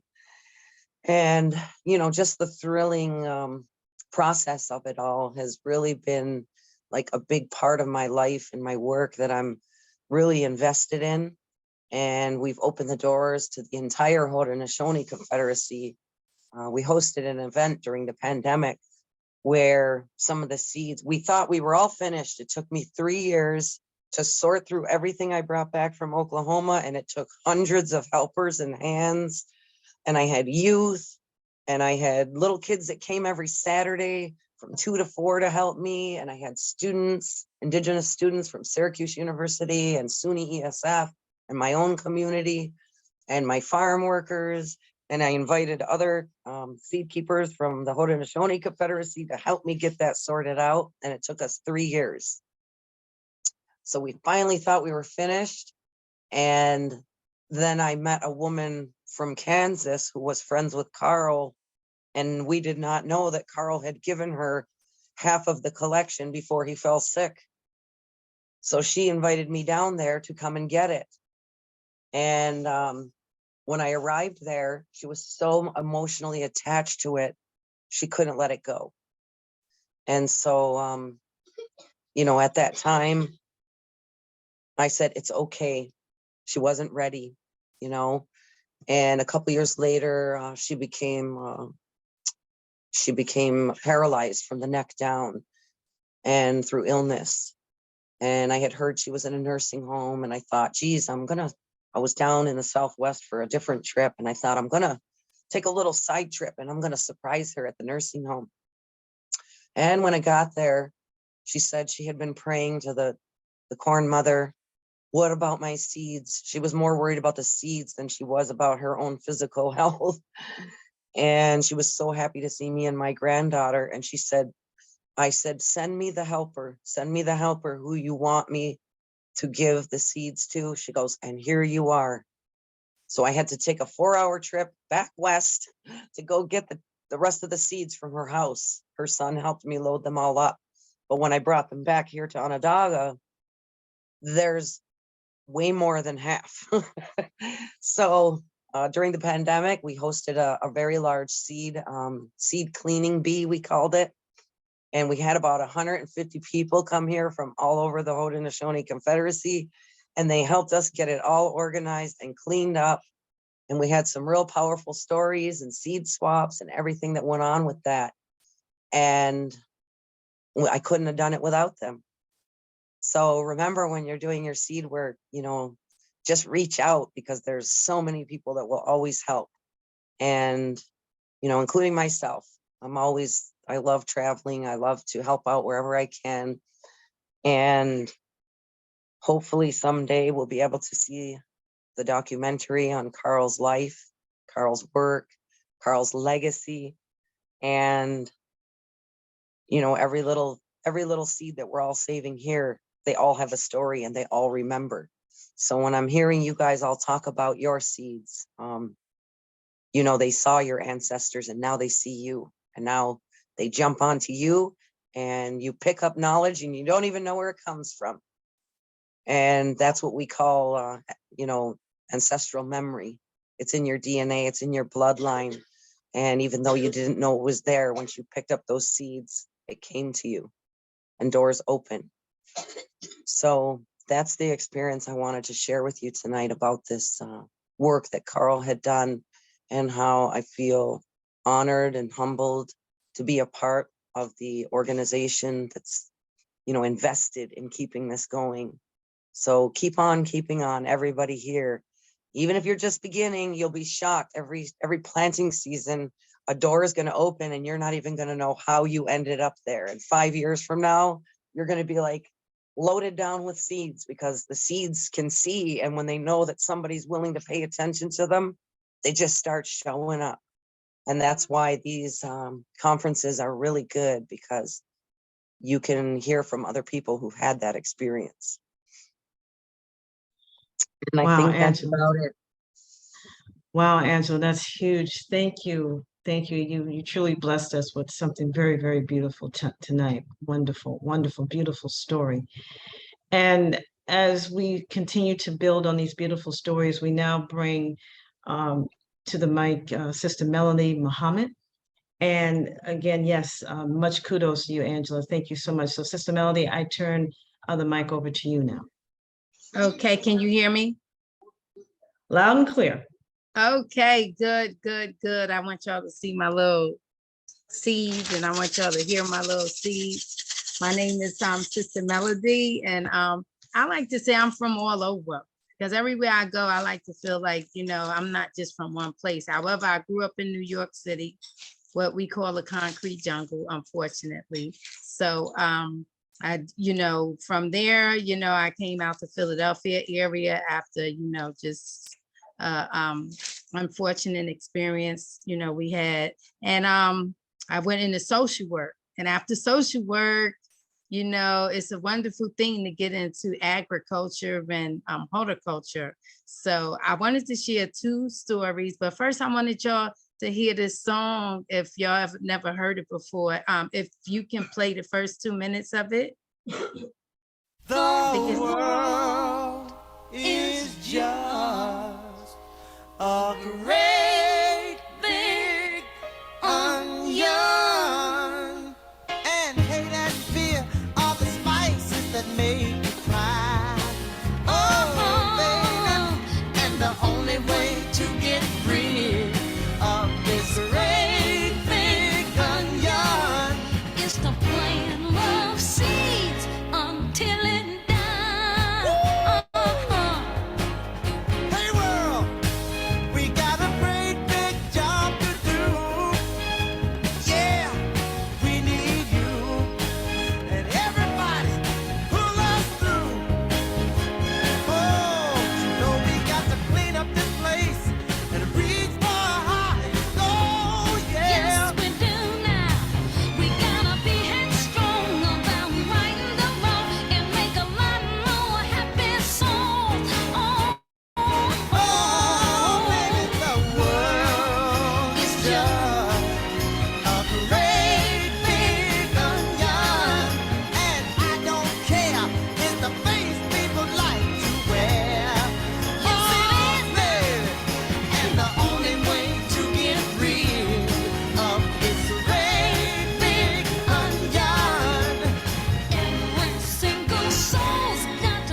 Okay. So I'm gonna be sharing some photos at the end.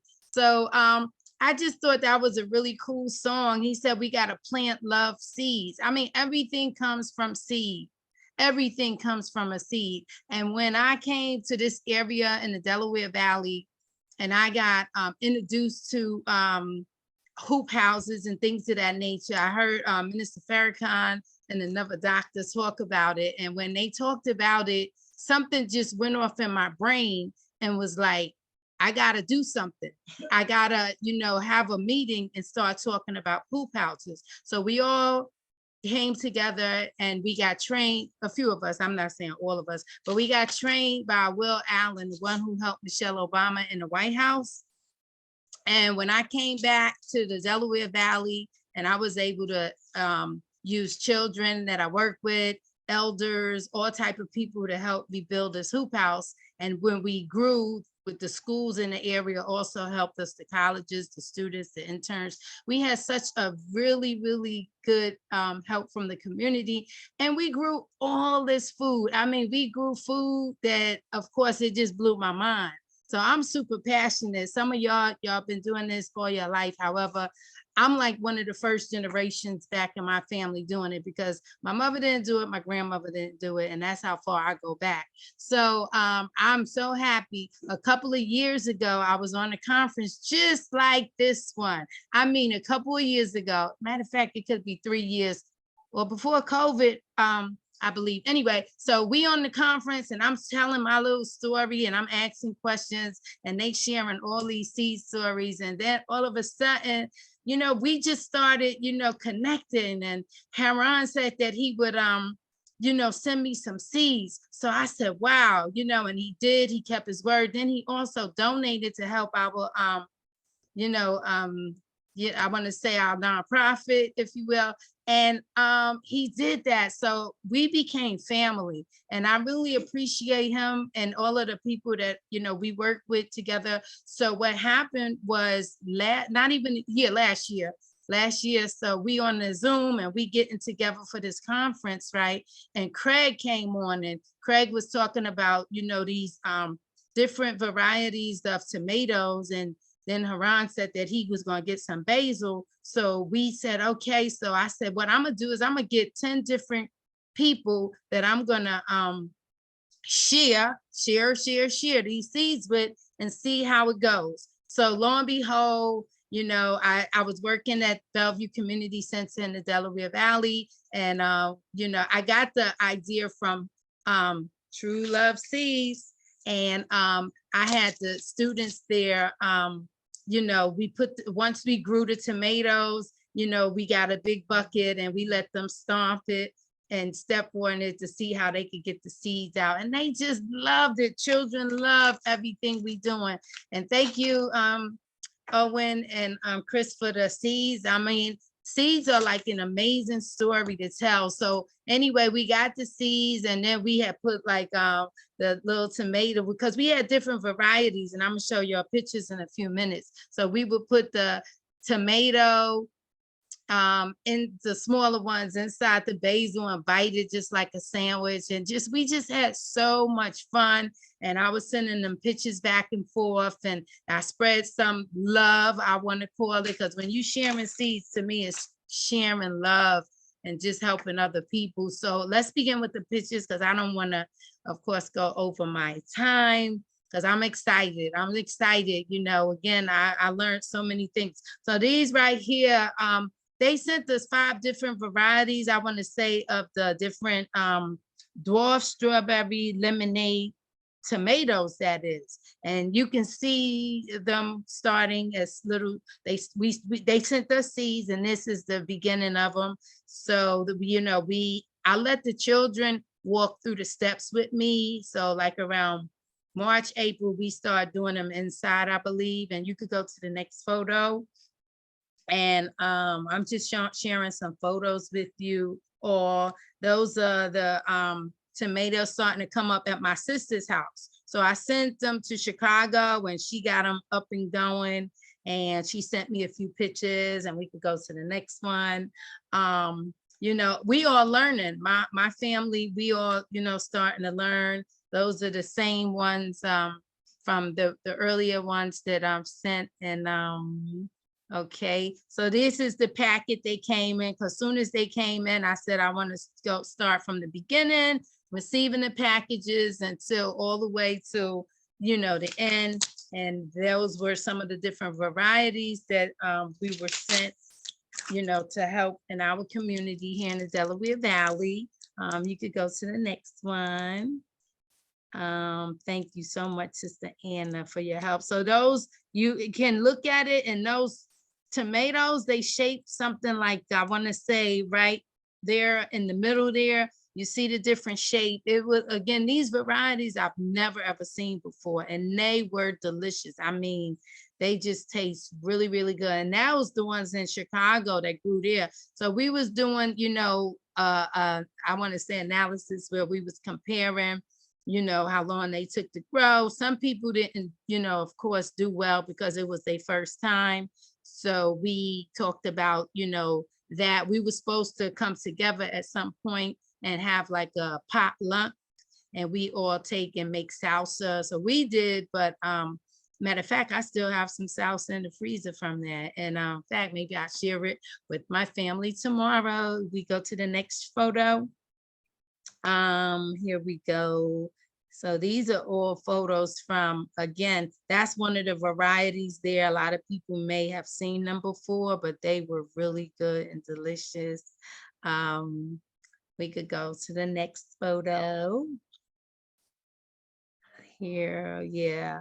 Okay, so these are the varieties that came, different ones that came up. And I'm telling you, the children, they just enjoyed everything. And I mean, of course, eating a tomato in like mid-July is like the best thing in the world, you know. And you know, the flavor and everything was just so good. So we could go to the next one.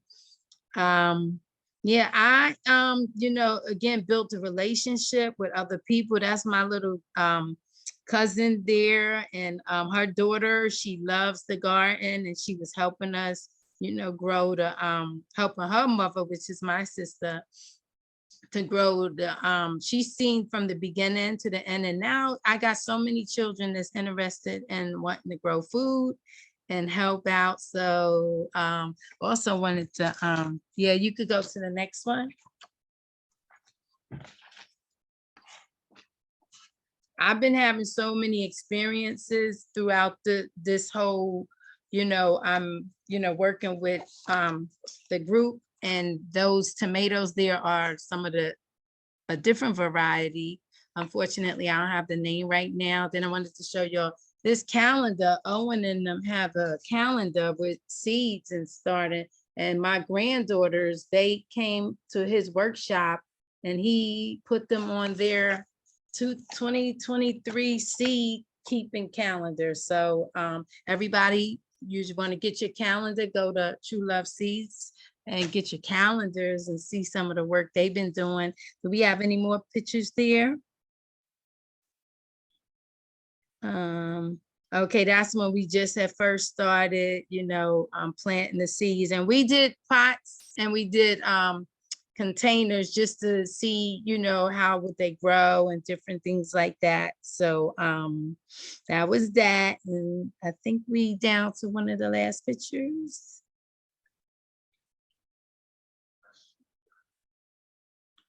Yeah.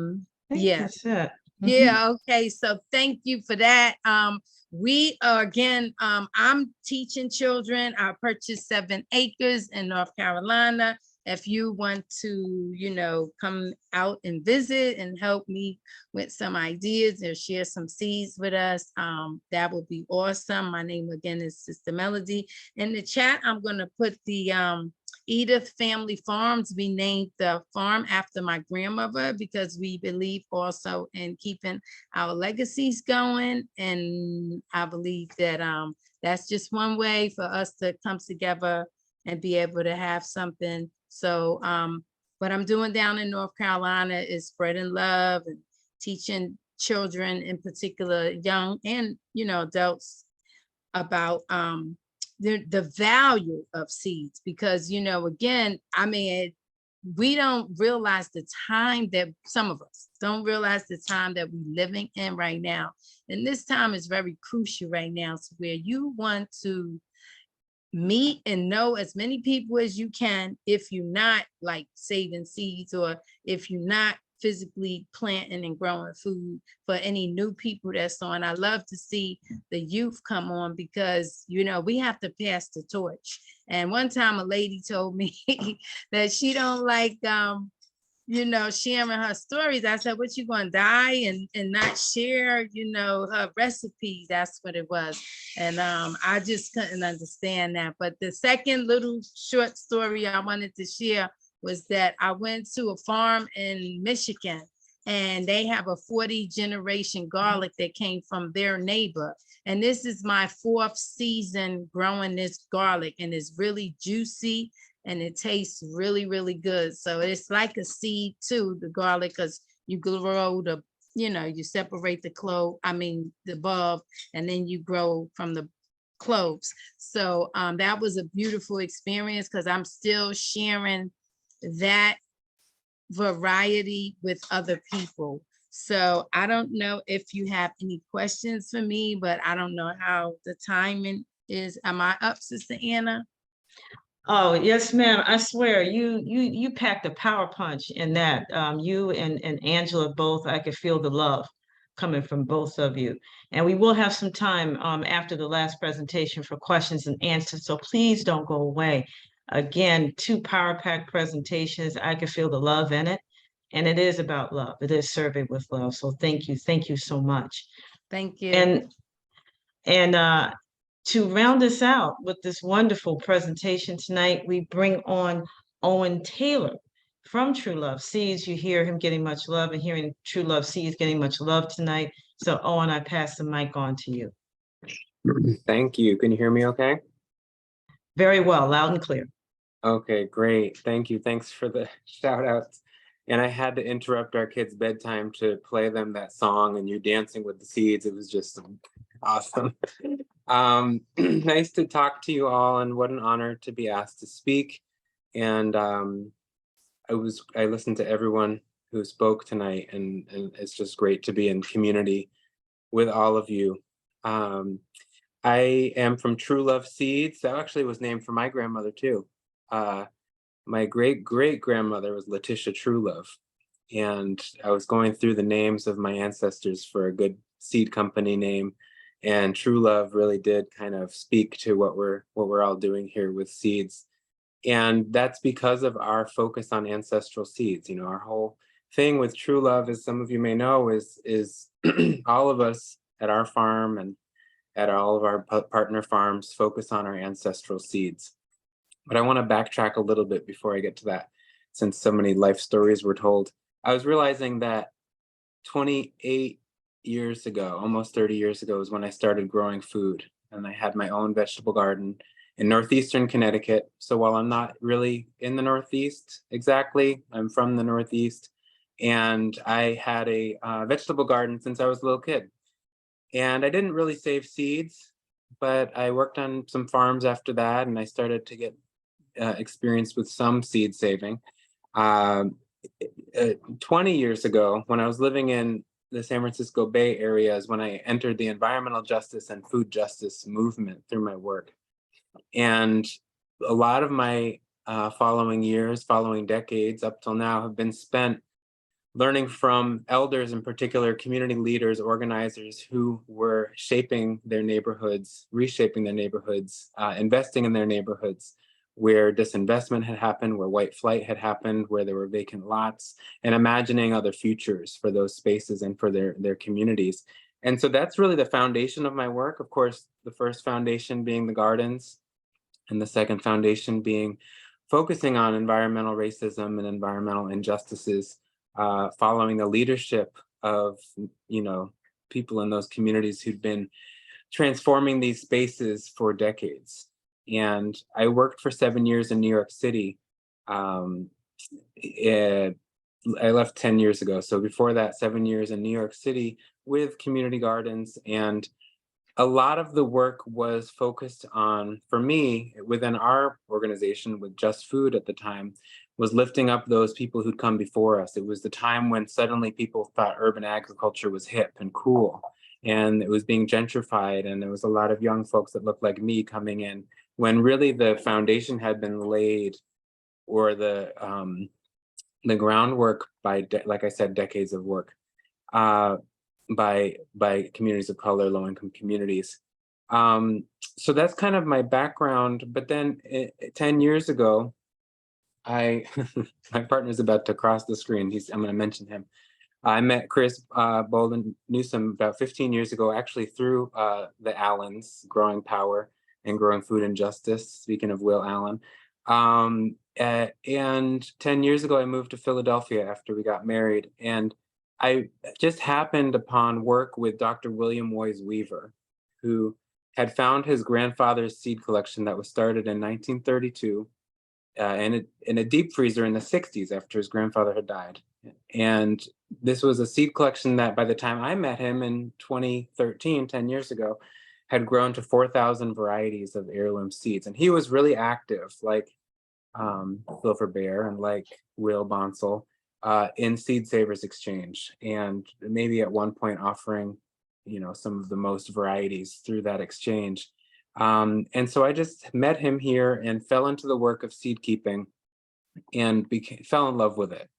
I'd been growing plants my whole life, but I'd never gotten to know them so intimately and understand the deep stories found within them, like I did working there and through a Seed Keepers Collective that Chris and I were part of as well. So after 4 years at Roughwood Seed Collection with Dr. Weaver, we decided to start True Love Seeds together, Chris and I, bringing in kind of the values of the food justice movement around people growing their traditional foods, right? And people telling their own stories and people having agency. And so we worked with all those farms in New York and Philly and around the country that we were in relationship with, that were doing that amazing community work through farming and cultural work through farming, and having that be the basis of what we do. Now we work with maybe 50 or 70 farms around the country. We're pretty well known for our African diaspora collection that really Chris had a big hand in shaping and starting, as well as collections from Peru and places like Korea and other parts of Asia, and basically working with these amazing farmers we know to identify which crops they think should be more available, and having them be the ones to grow and benefit from those sales. So 50% of our sales go back to those growers. But I want to now just skip forward and talk about myself again, because in this process, I've done a lot of work historically around anti-racism, and I was doing a week-long class up at Soulfire Farm for white people in the food and farming movement. And one of the themes that came out was how, the kind of mythology of whiteness and how whiteness became a thing in this country in a certain context.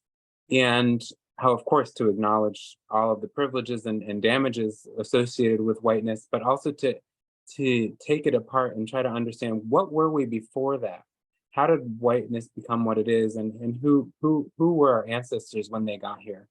And so for me, an investigation into my Southern Italian and Western Irish and Eastern European and English kind of food heritages was a way to challenge this concept of that we were not indigenous to somewhere and we did not have a culture, which is something I grew up thinking.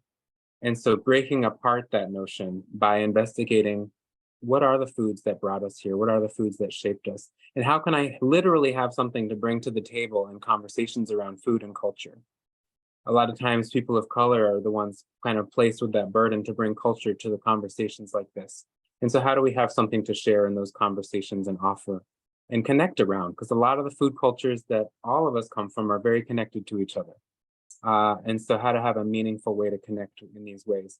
And so I'm just going to tell a few seed stories. Here comes a big squash. I'm just going to go slowly across the screen for drama. This is a very small Lunga di Napoli. This is a Southern Italian squash from Naples, Napoli. And this one I still have because it was too small to take seeds from. We select from the ones that are at least 3 times longer than this because we're trying to keep them long.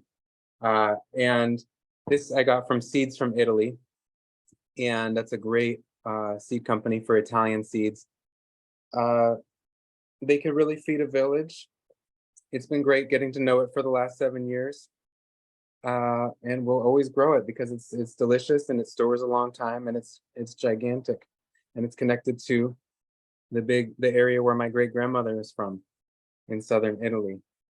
But over the years, you know, while I started with seeds from that Italian seed company, I started to meet more and more Italians who I had felt disconnected to since I lost my great grandparents as a young person who were from Italy. And so that's been part of what's most meaningful to me about reconnecting to my heritage seeds, is not just growing the crops and learning their stories, which is very powerful in itself, but actually meeting other Italians and Italian Americans to build relationships with around these seeds. And so I started stopping at a pizza place called Napoli Pizza, and talked to Bruno, the owner, told him what I was doing with Italian seeds. And as someone from Naples, he was like showing me his phone, showing me all the different types of peppers I should get. And he told me I needed to get the pepperoni friaiello, so the frying pepper from the Napoli region. And apparently there's actually quite a lot of them, and we'll have 3 different ones in the catalog this year. And it's one of the best peppers that I've grown. It's really for frying up in olive oil with garlic and adding some tomato sauce. And that's it. It's like a comfort food. You actually eat them green, but I like to eat them mixed. I also started growing early on the San Marzano tomato, which is the classic sauce tomato. And when I brought it to Bruno at Napoli Pizza, he's like, yeah, you got to grow it in volcanic soil so it knows, you know, so it feels like it's back home. I still haven't done that yet, but I'm taking his recommendation seriously, you know, as someone from Naples. Another thing that I've been doing, well, I want to mention 2 other crops. All the crops I've mentioned so far are actually American, indigenous American. So a lot of the crops we think of as Italian really have only been there a few hundred years. You know, the squash from the Americas, the peppers from the Americas, the tomatoes from Americas, even the burlado beans that I grow that are Italian are indigenous to the Americas. So acknowledging that Italian food is actually a lot of different things. Similarly, we grow these black-eyed peas from Umbria called Fagiolina del Trasimeno. And they're beautiful, they're multicolored. I guess I can't show them to you very easily. But they're from the lake region around, the region around the lake of Trasimeno in Umbria. This is the African species, which has been in Italy a lot longer than these American species. Similarly, we grow the cucuzza gourd, which predates the zucchini, which we think of as Italian, but of course is American, Native American. The cucuzza is another African species that's been in Italy, specifically Sicily, for probably 1,000 years, you know, the closest part of Italy to Africa. And so growing these crops and connecting with Italians and Italian Americans, but also acknowledging the histories of that predate their time in Italy. This year, and I'll end on this in terms of my Italian talk, is that I've connected with the Italian Garden Project, which is a woman named Mary Minetti out of Pittsburgh, Pennsylvania. And she's been spending years going to meet old Italians and Italian Americans and interviewing them and documenting them in their gardens and collecting their seeds and their fig tree cuttings. And we've been talking over a couple years, and finally we're now planning with one of our grower friends, who's also Italian American, who has her own relationship to the Italian Garden Project. This year, we're both growing out a lot of the crops that they've been gathering for many years from older Italians in their gardens. And we'll be offering them through the catalog with videos and photos and stories and recipes and the names given to them by these Italians and Italian Americans. And so for me, this work of reconnection and repairing the broken connection to ancestry that happened through my Italian and Irish and other ancestors choosing to become more American, to lose their language, to lose their culture, to lose their food culture, to lose their religion, to lose so much about where they came from as a project of whiteness and as a project of assimilation and trying to be more successful. This is an act of repair of that damage and that loss. at the same time, you know, it's not the main focus of our company. I think what we do best is helping people, especially refugees and immigrants from all over the world, reconnect with their particular food cultures. This is my piece that is personal to me. And it helps me, you know, as I'm mentoring other farmers and gardeners with their journey of reconnection and repair, to be on the same journey. The journeys all look very different. Many people made choices to come here in my lineage, and we work with a lot of people whose families did not make choices or made very constrained choices to come here under duress. But to have this shared journey of repair and recovery has been very powerful for me. So thank you for letting me share a little bit of my story, and thank you to everybody on this call. Wow. What a way to end a wonderful evening. Another power story. Thank you so much, Owen, for such a beautiful and wonderful story. And thank you to all of the presenters tonight. We have truly been well fed. And we do have time for a few questions. If folks would like to put your questions in the chat or raise your hand, we can recognize you that way, or come off mute, ask your question, just go back on mute. Again, all these stories have been so inspiring and wonderful. And when we have our True Love Seeds here in Springfield for our garden with the youth. So thank you so much.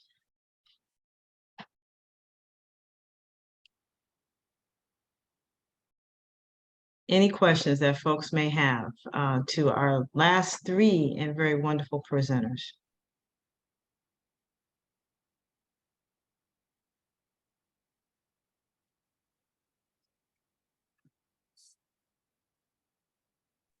Owen, how you doing? Thank you so much for all you do for the world of seeds. Thank you 1,000 times. It's Benita.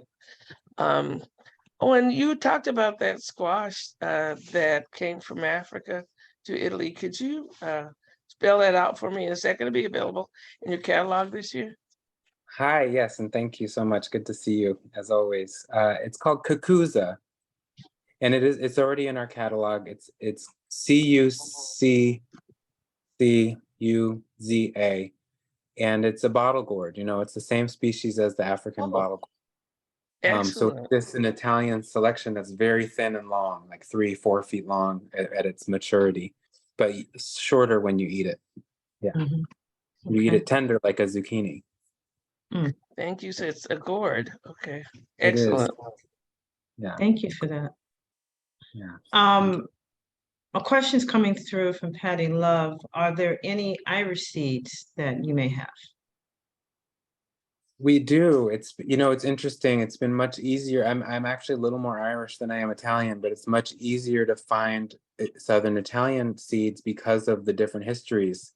You know, Ireland being basically a colony of England, and tenant farmers and people not owning land and people growing food for England, and being very impoverished in the process, not having their own distinct varieties. And so it's been much easier to work on my Southern Italian varieties where it's just a totally different history. You know, still peasants farming, but just a different history. But yes, we have the Daniel O'Rourke pea. We grow every year the lumper potato. We haven't really got into selling potatoes yet since they're considered live plants, and there's more I want to learn about preventing disease spreading through tubers. But we have the Daniel O'Rourke pea. We're working on a parsnip from Ireland. Oh, I know we have another one in there. I spoke to an Irish seed sovereignty program this year, and it's just been interesting talking to different Irish seed savers who they themselves are trying to reconnect because of this history and are not coming up with a lot of answers. There are a couple Irish seed companies. Brown Envelope Seeds is one, and the other is called Irish Seed Savers. And Irish Seed Savers for us have their shipments have gotten through to us. So you can order from them, in my experience, from Ireland if you're interested in growing. But even a lot of the things in their catalog are English, just because of history. Yeah. Delaware cabbage. Thank you. Thank you to the person writing in the comment. Yes, we offer Delaware cabbage, which is more like a Russian kale, and it's awesome. All right.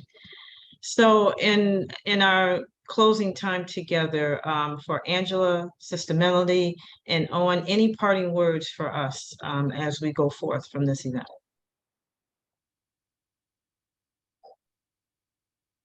Angela, want to go first? I apologize. I had to just step away for a second. My baby was fussing. Oh.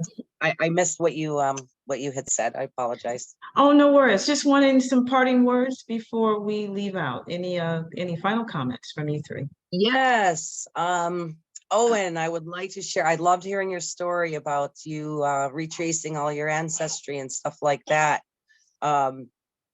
My friend Gilbert Yazzie, he's no longer with us. He was a big bear, a big corn farmer from the Navajo Nation. And he used to start all his presentations, no matter where he was, by saying, everyone is indigenous to somewhere. And so we all need to remember that we're all indigenous to somewhere. And he used to tell all of the descendants of the settlers that at least once in your lifetime, take a journey back home where your ancestors came from and take your shoes off and put your feet in the dirt and eat the food from there. And then you'll remember who you are.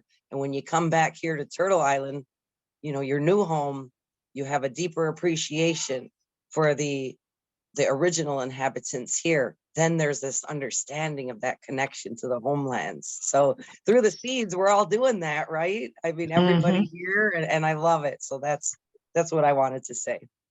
Thank you, Angela. Beautiful, beautiful. Sister Melody.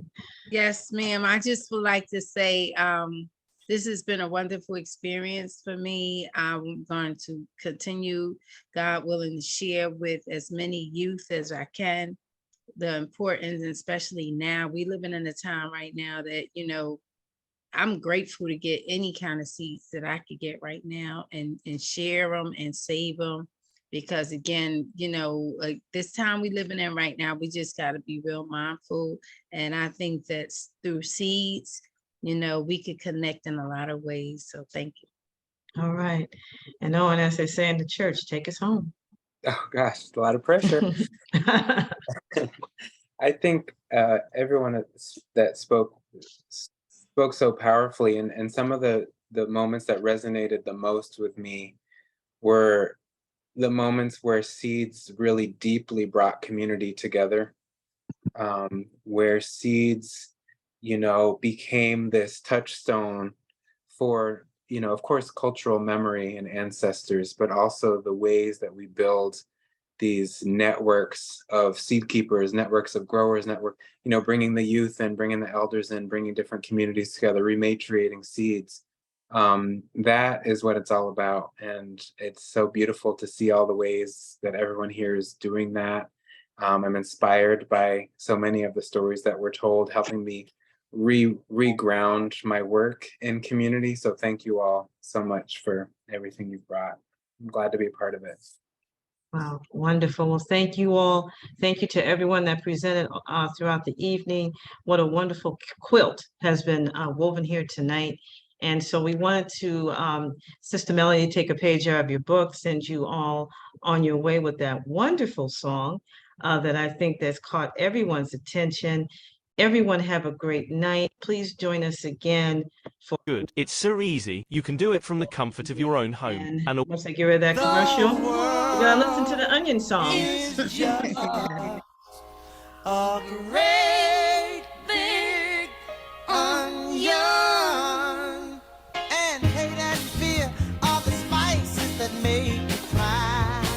Oh, baby, and the only way to get rid of this great big onion is to plant love seeds until it dies. Hey world, we got a great big job to do. Yeah, we need you and everybody pull us through. Oh, you know we got to clean up this place and reach for high.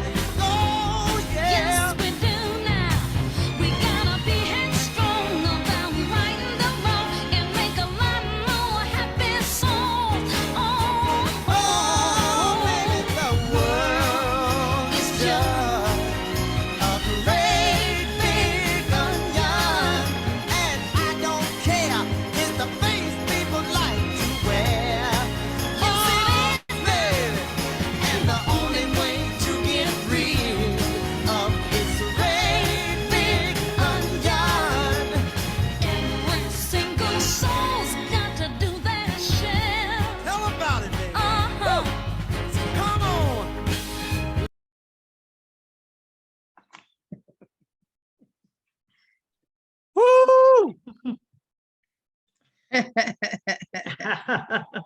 Good night, everyone. Thank you. Thank you to night, Danny. everyone. Thank you Good to night. Danny and Kira for the wonderful interpretation and hard work tonight. We could not do this without you both. Thank you. Good night. Be well, Thank you. everyone. Good night. Good night, everyone. Thank you.